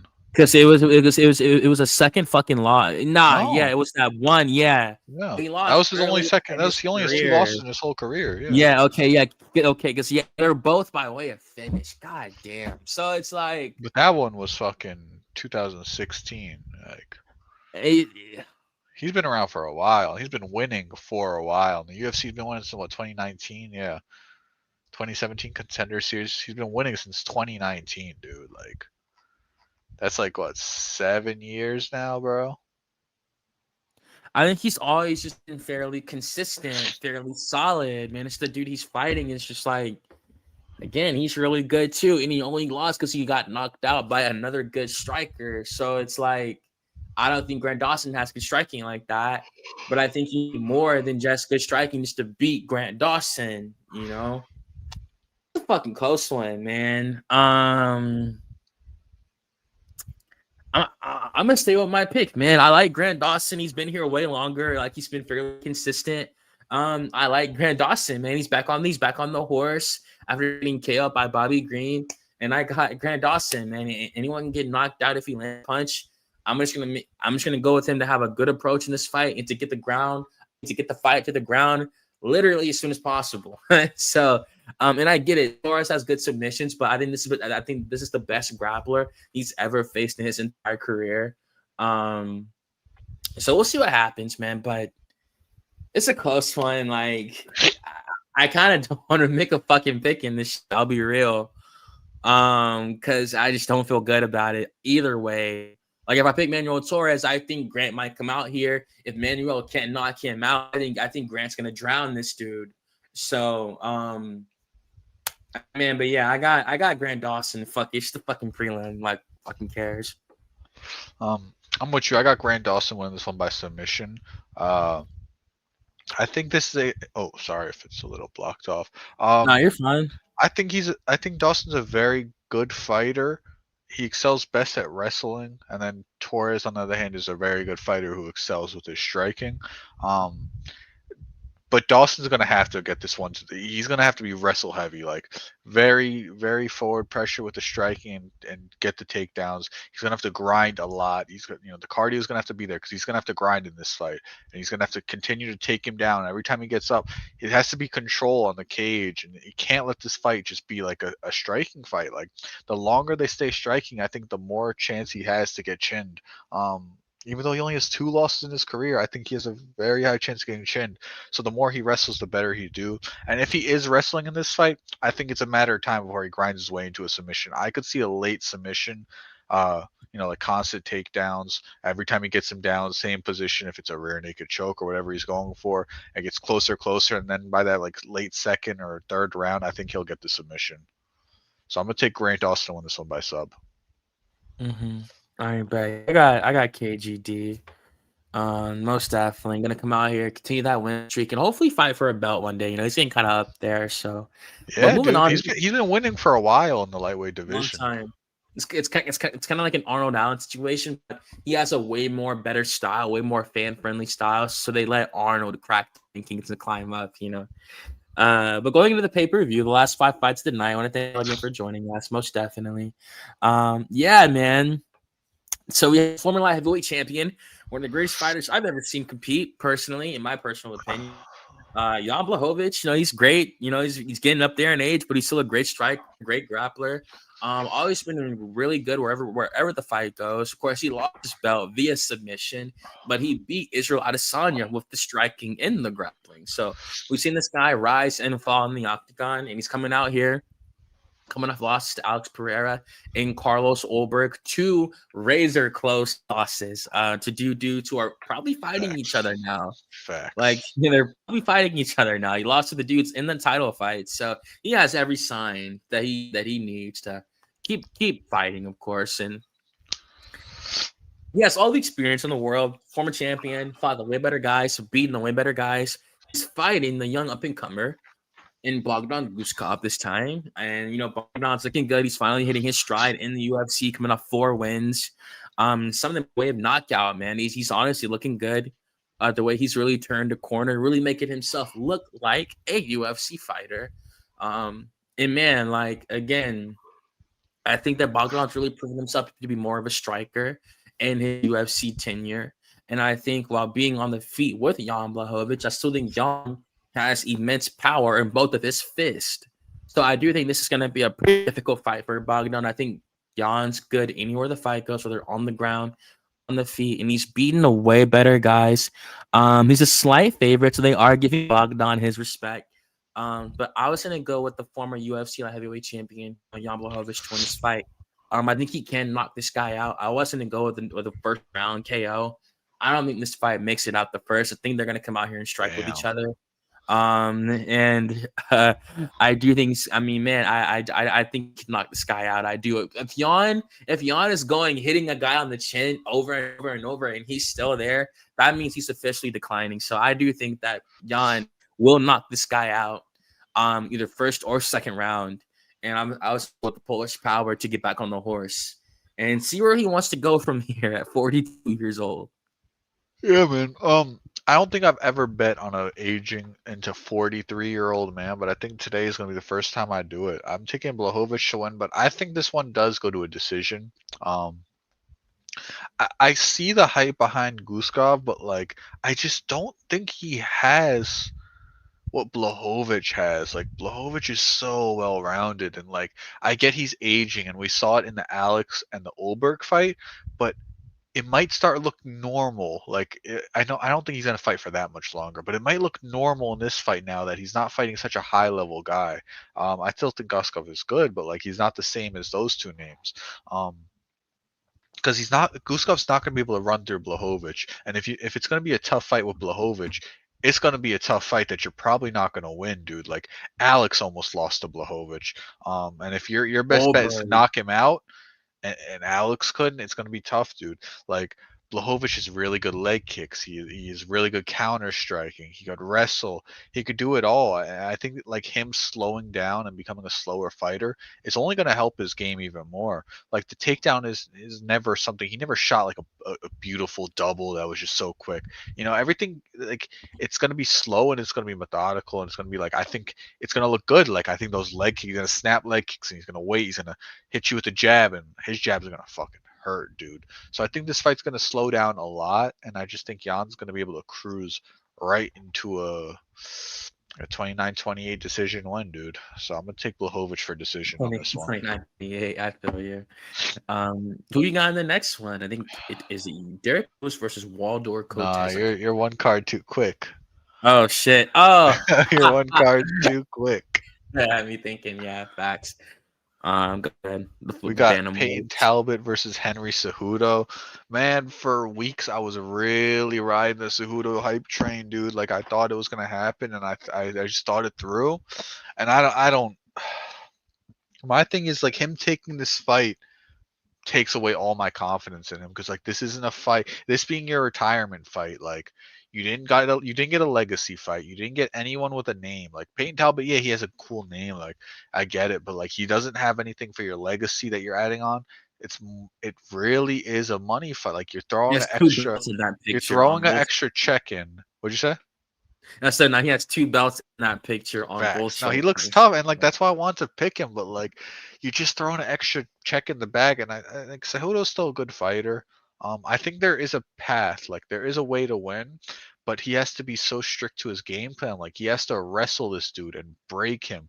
Like he has to do what Barcelos did. Like you just that's the only way Cejudo wins this. Because if he tries to strike like he's been in his last few fights, he's gonna lose. I find I'm getting blurry, guys. Sorry about that. See if it fixes. Really good. No, you're good. I see the blur. I'm gonna keep talking through the blur, but yeah, the striking is a big disparity here. Like Talbot is a very good striker right down the middle. He has great timing. Cejudo's gonna just stand in front of him. He's just gonna get tagged all fight. Um, so if Cejudo's trying to kickbox for 3 rounds, he's not gonna win this fight. If he wrestles, he makes this a dirty fight. Um, I think that's the way he wins. Because I also don't see Cejudo stepping on the gas. He's stopped doing that a while ago in his career. And after the Marab and Aljamain fight, after the Aljamain fight was really when I know he was never going to step on the gas again like he used to. So I'm going to take Talbot to win this one by decision. Um, he's probably going to just take 2 out of the 3 rounds. Cejudo might win one, but I'm going to take Talbot to win this one by decision. It's gonna be a close one. I feel like I think Henry's actually gonna try to win this. Most definitely. What the fuck? Oh, my bad. Text message. Yeah, I was gonna go with Aiden Talbot too. Unfortunately, I think it's the matter of the age and the athleticism. It's gonna be a bad matchup if Henry can't get the fight to the ground. Also, if they've trained together in the past, I've actually felt with each other. He's felt him at least a little bit. You know, he's gotten a feel for him to assess the distance management, see how he fares up against him in the cage, at least size wise. And I think it's gonna be a problem for Henry. You know, he's beaten the way better guys, obviously, but this is a different Henry. It's a way older Henry than what he was when he was the champion. Of course, in that picture that you see, it's a whole different guy than you see today, unfortunately. And I think the athleticism decline is the reason he's going to lose this fight. And I think that Talbot, I think he'd be better. He'd be younger, faster, better striking. And I got Talbot to win this one via decision. I don't think he finishes Henry. Absolutely not. All right. And going into the feature bout, one of the best fights on the card, one of the most high level fights, honestly, this year. To be quite honest, you got Brandon Moreno versus Tatsudo Taira. Clear number one contender fight. I mean, man, Brandon, like we all know about him. Obviously, great boxing, great striking. He fucked up Amir Albazi, and that last fight destroyed that dude. And then after that, it was Steve Ursek in Mexico City as another stay busy fight. Beat him up as well in Mexico City. He was looking really good. Really showed that he can definitely still compete at a high level and that he is still one of the best not bantamweight, one of the best flyweight in the world, especially in that Amir Albazi fight. He looked great. Everything was on point from the striking to the grappling. I haven't even seen Amir Albazi since that loss. He just looked so good, like how bad he fucked him up. That was one of the worst ass whoopings I'd ever seen in that UFC Edmonton card. So obviously he's still one of the best flyweights, like I said. Fight Tatsudo Taira, who's certainly a great up and comer. You know, this dude was undefeated before he lost to Royale, who also has a win over Brandon Moreno. Of course, they're 1-1. And when Taira, you know, he came out, he beat Alex Perez in this last fight, but, you know, he can't take too much away from that because Perez did get injured, unfortunately.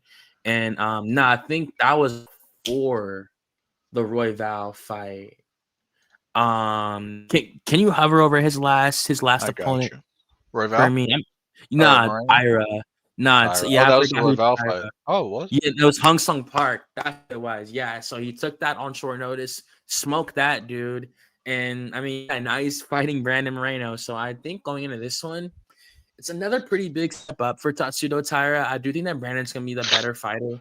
On the feet, on the ground, I'll get the slight edge to Tyra in terms of the transitions, but I think Brandon can 100% wrestle with this guy, 100% grapple with him. He won't get held down. He'll be able to roll, be able to scramble with him. And I think for me, it's the jab. The jab's gonna give Tyra a lot of problems in this one. Brandon has one of the best jabs in the UFC, and I just see that giving Tyra a lot of issues and not being able to get that and not being able to get Brandon to the ground like that while also having that disparity on the feet. I think Brandon's gonna be able to take it. So I got Brandon via decision to win this fight. All right. For my pick, dude, I really thought I was gonna be picking Tatsuro Taira in this one just because the grappling, but like I think Brandon has very good jujitsu too, dude. I saw him training with Very high Tackett level. and Musamechi, and he looked really good in it too.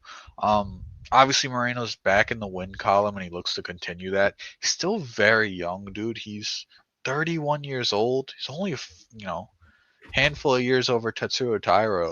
He just Um, won the belt super young. Like he just won it yeah, super young. those two losses set him back a little bit, sure, but like I think he could really get back in the win column here, and this is a great win if he gets this one. Tatsuro, like I said, obviously he's a really elite grappler. Um, Probably the best thing we've seen since Moreno fought Pantoja. Like this is going to be the best grappler you've seen since then. It's going to be a very similar style. They're both very good grapplers. Just sneak to the back or sneak to mount, and they just cook you there. Um, the way I think Moreno wins this one is he's gonna have to. He can't let this fight be on the ground the whole fight. He can't let this be a jujitsu match. Like that's what Tatsuro wants. He wants to grapple. He wants to wrestle and take you down. Moreno has to stuff the takedowns. He can't accept going to the cage or. He has to stuff the takedowns. Let this fight play out on the feet and show the judges like that. I'm gonna win these exchanges. Like remember these exchanges before we go to the ground. Like at the end of the round when they're replaying, show this 2-3 that I hit. Like that's how Moreno wins. The fight has to stand for Moreno to win because if it's just grappling, Tetsuro's going to be in the dangerous positions. Like Moreno's going to be able to defend it, but Tetsuro's going to be on the back and he's going to be throwing ground and pound from the back, like throwing those punches while he's like playing the hands. Like I know he is. Like that's just his game. He slightly has the edge in the grappling, but Moreno has a massive advantage on the feet. He's just so slippery and he weaves so well and he throws off those off angles. Um, so I'm gonna take Moreno to win this one by decision. It is a 3-round fight, right? So I'm gonna take Moreno to win this one by decision. And see what Along, the world is thinking. along with everyone Mainly else, I because guess. Brandon. Sheesh. I mean, yeah, like I Brandon, man. I think Tyra can get the title shot if he wins here. They've been wanting a Japanese champion for so long. Are you serious? But I think that Brandon, I just think, man, he's not going anywhere. It's not like a Volkanovski situation where they're trying to obviously get him up out of there with a fucking young guy. Like, nah, Brandon 100% can still fucking compete at an extremely high level. And he's only 31. Like, he still has like 2-3 years left in his prime. He's had hella fights. Anyone picking against him, I'll give you that. He's had hella fucking fights. He's had a lot of wars, man. Like it's pretty astronomical the amount of wars he's had, and he still continues to compete at a high level. So his chin's not cracking yet. I don't think it'll be tested like that in this fight. He's fighting a grappler for the most part. So like we'll see. It falls on Tyra to make that big step up, that big leap, really surprise people. But I think this is the best fight on the card, in my opinion. And I look forward to it. I'm not gonna lie, this is the best fight of the night, and everyone's gonna see that 100%. Should have been 5 rounds, in my opinion. Given the implications, this should have been 5 rounds. It should be 3 5-round fights to end the night, in my opinion. Like watch this hit round 3. We're gonna be like, man, this shit should have been 5 rounds, bro. This is like all that shit. You feel me? Like most definitely. But moving on up the card, You can actually start this one. I'm about to go get my drink. You can start the co-main. Shit.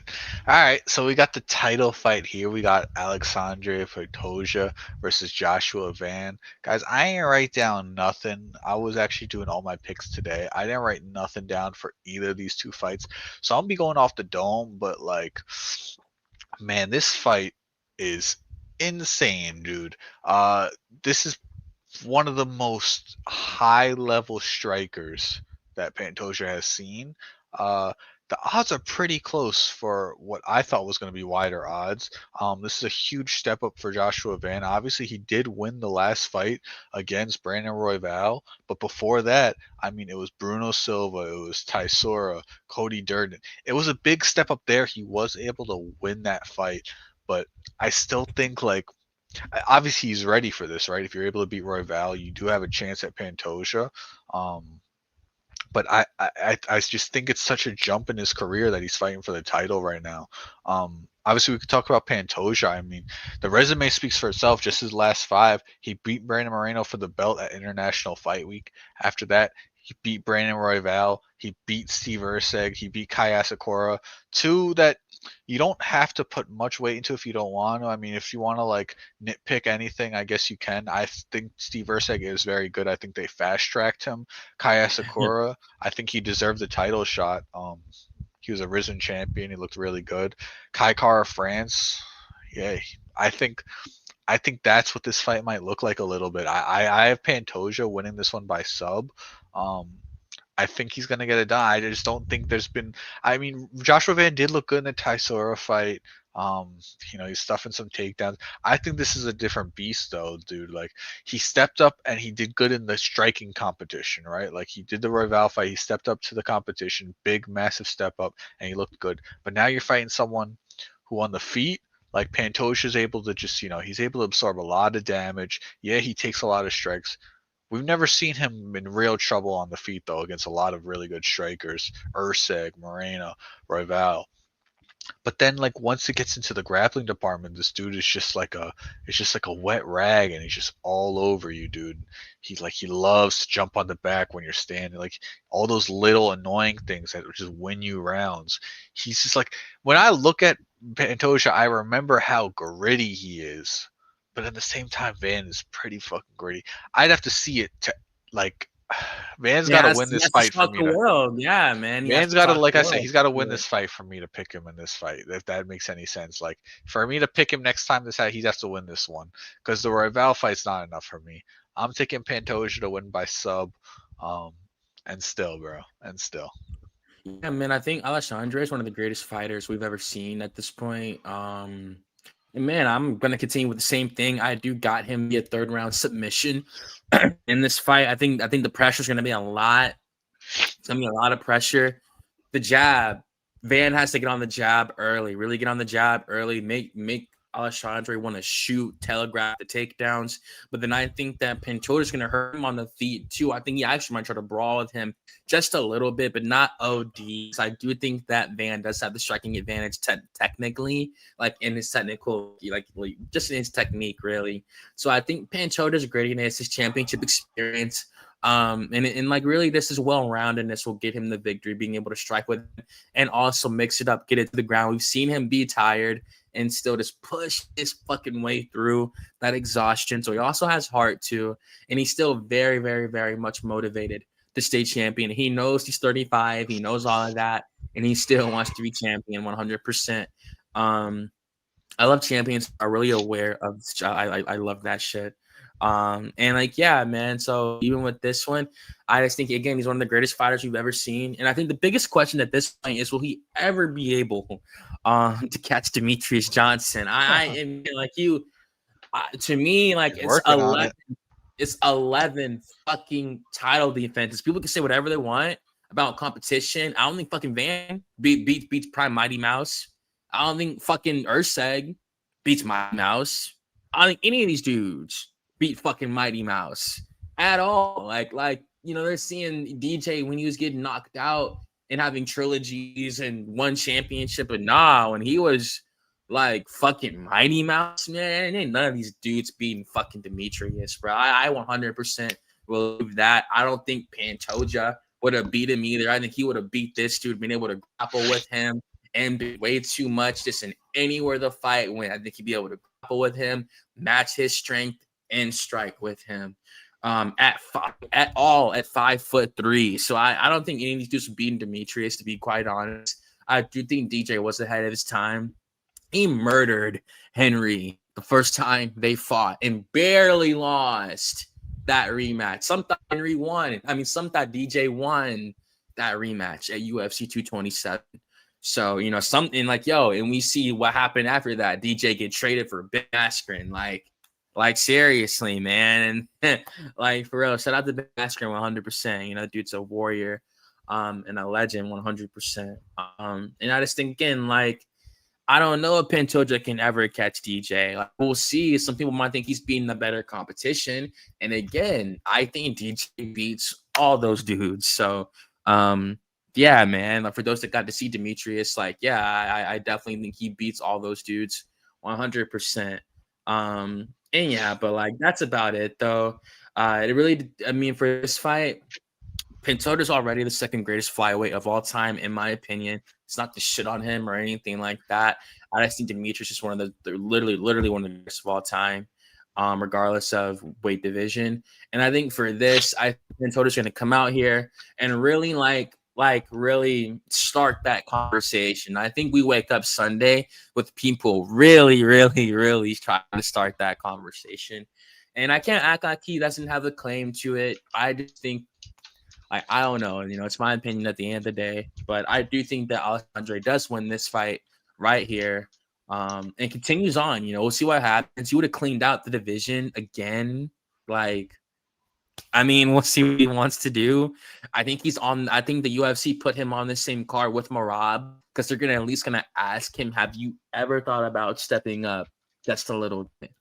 And they're going to see, man. I think they're going to try to put him together in a fight.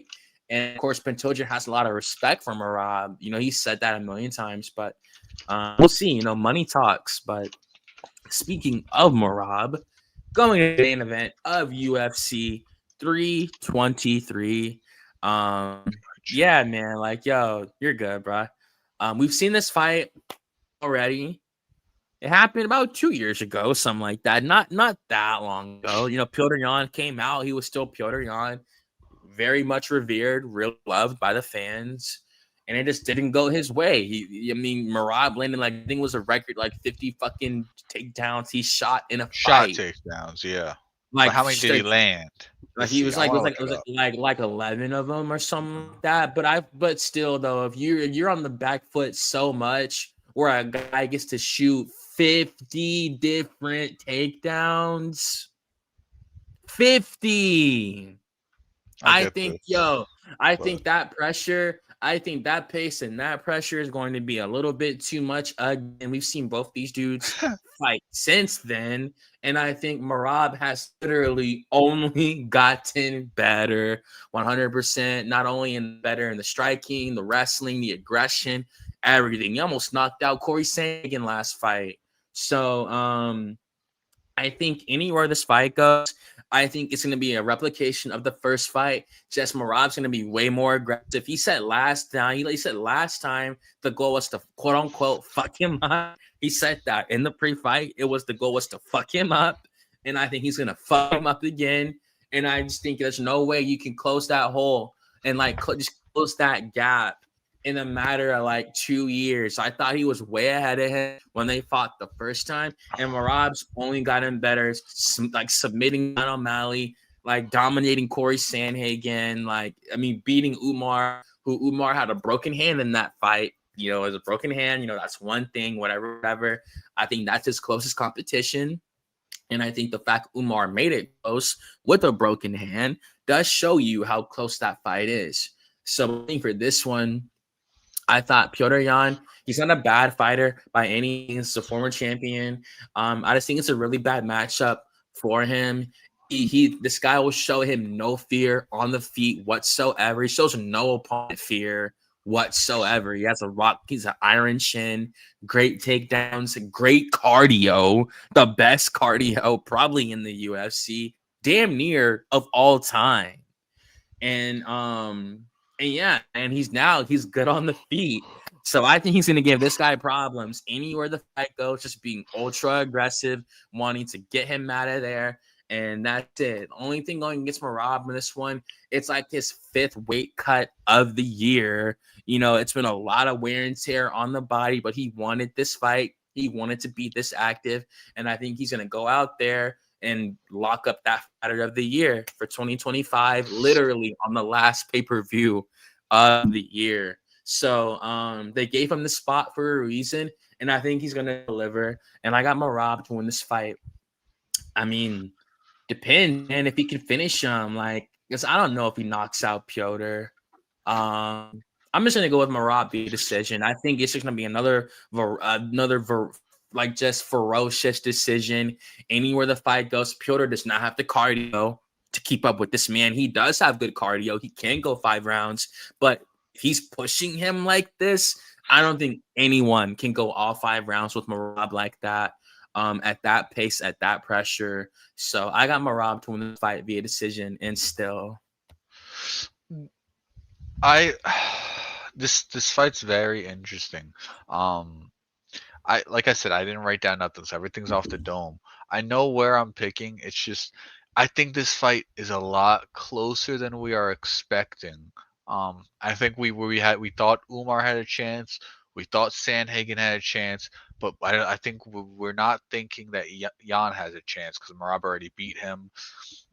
And people are like, oh, the people who are on the Jan train are like, oh, he was hurt in the first fight. He's not. That's not my logic for this. I just think Marab is starting to settle into who he is as a Who fighter, he is as a as a fighter. champion. And what I've noticed is that he might not be the best in those first 2 rounds. Like it takes Marab a while to he doesn't listen to his coach as much. Like it's him in there. Like he'll take some advice, but like it's literally him in there and he wants to do what he wants to do. Like if you tell him the way to get through is this and that, he's gonna do what he wants, like, and it'll work eventually, right? Because his method is draining you out. But I just like I think Jan could steal a few rounds early, and Umar stole rounds early, right? So it depends how you look in those later rounds. But the fact that this dude stuffed 49 takedowns, or no, Marab shot 49 takedowns and only landed 11 means Jan stuffed however many that is off. That's a lot of takedown stuff that he needs credit for. Still 11 takedowns is a lot in a fight at the end of the day. I think Marab is going to do Marab in this fight. But like I said, no, like let me get to my point. I'm just getting my point out. I think this fight is going to be much closer than we think. That being said, I'm obviously I see picking what he said. Marab. I'm obviously, like, put that up on the screen. I'm obviously picking Marab for decision. But I think this is the fight that Yeah. we're going to let go over our head. That might be a split decision, dude. I think this one is gonna be very, very close. Dude, Marab's gonna have to extend more. He's not fighting tall Sean O'Malley and tall Corey Sandhagen, whose legs are gonna be there for the taking. He's got to get low and shoot some very clean takedowns on Peter Yan. They always say the shorter you are, the what's the term? Will it end on with It's the like fucking the lower center of lower center gravity. of gravity, like that's like perfectly to explain it. Like, and Jan has very good takedown defense. He's someone who could hurt this dude Marab. Like he is a really good Muay Thai. I think this fight is going to be very close. I don't think this is going to be a washout fight. I am taking Marab 100% and still, Hmm. but yeah, I know it probably sounded like I was going to pick No, Jan, no, no, no, right? no, no, no, no, no. Yo, you're good. Yo, you can pick I know it. No, no, whoever. no. I wasn't though. Like I really wasn't. Like I wasn't gonna pick Jan, but I like my logic in my head all week was like I got Marab. I got Marab. When I make my picks, I'll think of the logic through. And I didn't make the pick because it's off the dome. But like I I just think this fight is gonna be the one that was closer than anything.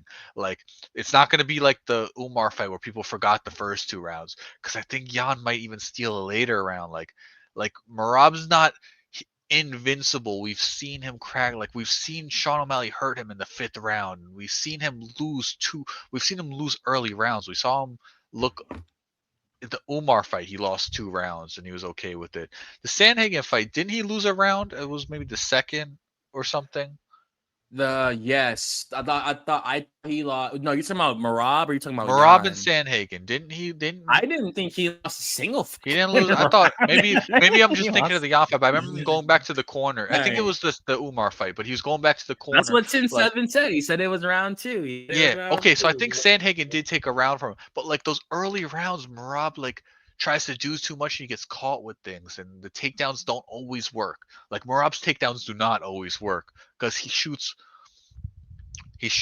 like his takedowns are more how do I feel like a Russian trying to speak right now. I can't get to figure out the word. They're more overwhelming than they are like super technical. His moves are really good. Those sweeps he has, but like his takedowns, they're just more overwhelming than they are technically sound. So I just think Jan could steal some rounds here, dude. Is what I'm trying to say. But Mhm. being that said, like yeah, if you want to make some money, throw it on Jan for a decision. I think we could be surprised, but I'm gonna go Marab to win. Um, yeah, no, I That's don't think fine. That's Sanhagen. I'm fine. not saying like he won 2 rounds, but I definitely remember him.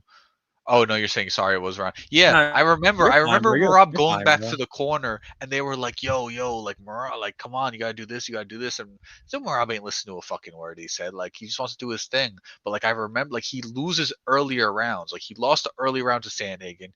He lost the early round to 2 early rounds to Umar, in my opinion.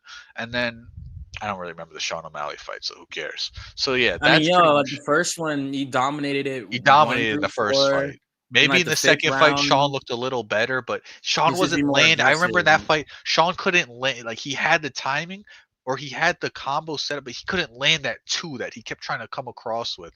So that was the problem with the Sean fight. He wasn't getting the timing on that cross that he was trying to land. But yeah, that's my breakdown, dude.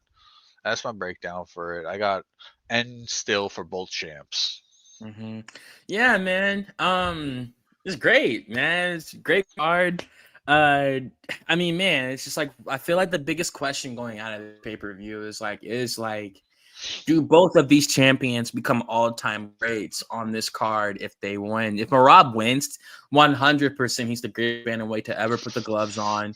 I mean, regardless of promotion, WEC, whatever, he is the greatest 135-pound martial artist to ever live if he gets this win tomorrow night. I think for Pantoja, like I said, it's hard to catch Demetrius. I will forever say that it's hard, man. Thank you so much for subscribing, man. Hell Deeply yeah. appreciate you. Thank you, man. I appreciate you, Everyone most else in the definitely. chat, don't forget, like, comment, and subscribe. We really appreciate it. Of course, always. Thank y'all again for watching. Again, y'all could be anywhere, but you're here with us, so we deeply appreciate you. And man, like it's a great pay-per-view. It's great to end the year. Looking back on the ESPN era, I thought it was cool. I enjoyed it. You know, it was cool seeing the UFC be on the stage with the NBA, with the NFL, with the MLB. They got all that recognition. Some didn't like it because all the commercials and shit like that. What it really did for them and kind of commercialized the UFC. Some people did not like that. They thought, they were trying to do too much to appeal to certain audiences. We know that the ESPN is owned by Disney, so therefore the UFC definitely had to clean up their stuff a little bit, especially being a fighting sport, blood and stuff like that. But man, like we got a lot coming. In case y'all missed it, in case y'all coming in late, we already reacted to UFC 24, 325, and 326. We didn't really react to 25. I will say this. Well, we did, but I feel like I didn't get my take on it. I thought the Volkanovski shit. I mean, I'm not mad at Volkanovski at all. Alexander just fights whoever they tell him to fight. He does not care. It's more so the UFC, y'all. I can't tell you like if meritocracy is still a thing. Obviously, Mobstar Evloev is not the most entertaining fighter, but I still think that man, he's never gonna fight for the fucking belt at this point. You feel me? And I think that if that's the case, why didn't Lerone Murphy get a title shot? You give this guy if Aaron Pico gets a spinning fucking elbow KO over the number 4 guy, Aaron Pico's getting a title shot right then and there on some Michael Chandler shit. Literally, when he fought Charles for the belt, literally coming out of Bellator and all. that shit, literally. So same ranking and everything. Chandler was 4 when he fought for the fucking belt. It's like, yeah, man, it's a lot about to happen in the UFC right now. Please subscribe to us, y'all. Definitely gonna be more consistent as we continue to break down these cards, especially with the Paramount era. Y'all saw that schedule. I do want to react to Nolan King's tweet right quick.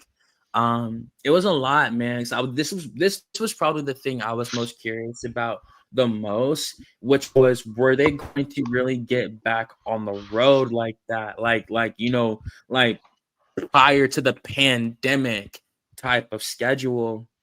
And even at like the first quarter of 2026, we got 324 and 325. Those are back to back on January 24th and the 31st. We get 2 pay-per-views. Well, not PPVs, but numbered events, you feel me? And then we get the fight night in the Apex after that. Then they take about 1 week off. Then they go on the road to Houston, Mexico City, Las Vegas, back to the Apex before going overseas to London and then back to Seattle. So that's only 2 Apex shows out of the first quarter of the ones that we get, y'all. So we're back on the road and shit like that. And yeah, man, like most definitely. But yeah, well, thank y'all again for joining us. It's getting pretty late. We do have to go to bed. So thank y'all again for watching. Merry Christmas to all of you. Happy Hanukkah. Wherever you choose to celebrate, of course. Please, please, please like, comment, and subscribe. We'll continue to build a community here, most definitely. And follow us on Twitter at the MMAHOLICS, where you see us live tweet. Sometimes during the pay-per-views, really give our reactions and stuff like that. But you will catch us here. We mainly go live on either Wednesdays or Fridays. So if you didn't see us Wednesday, you will see us Friday. And y'all have a nice night, man. God bless y'all. Thank y'all again for joining. And that's it for me, Nikki, unless you got anything. That's it for me. I'll see y'all next year. Peace. Definitely. God bless you.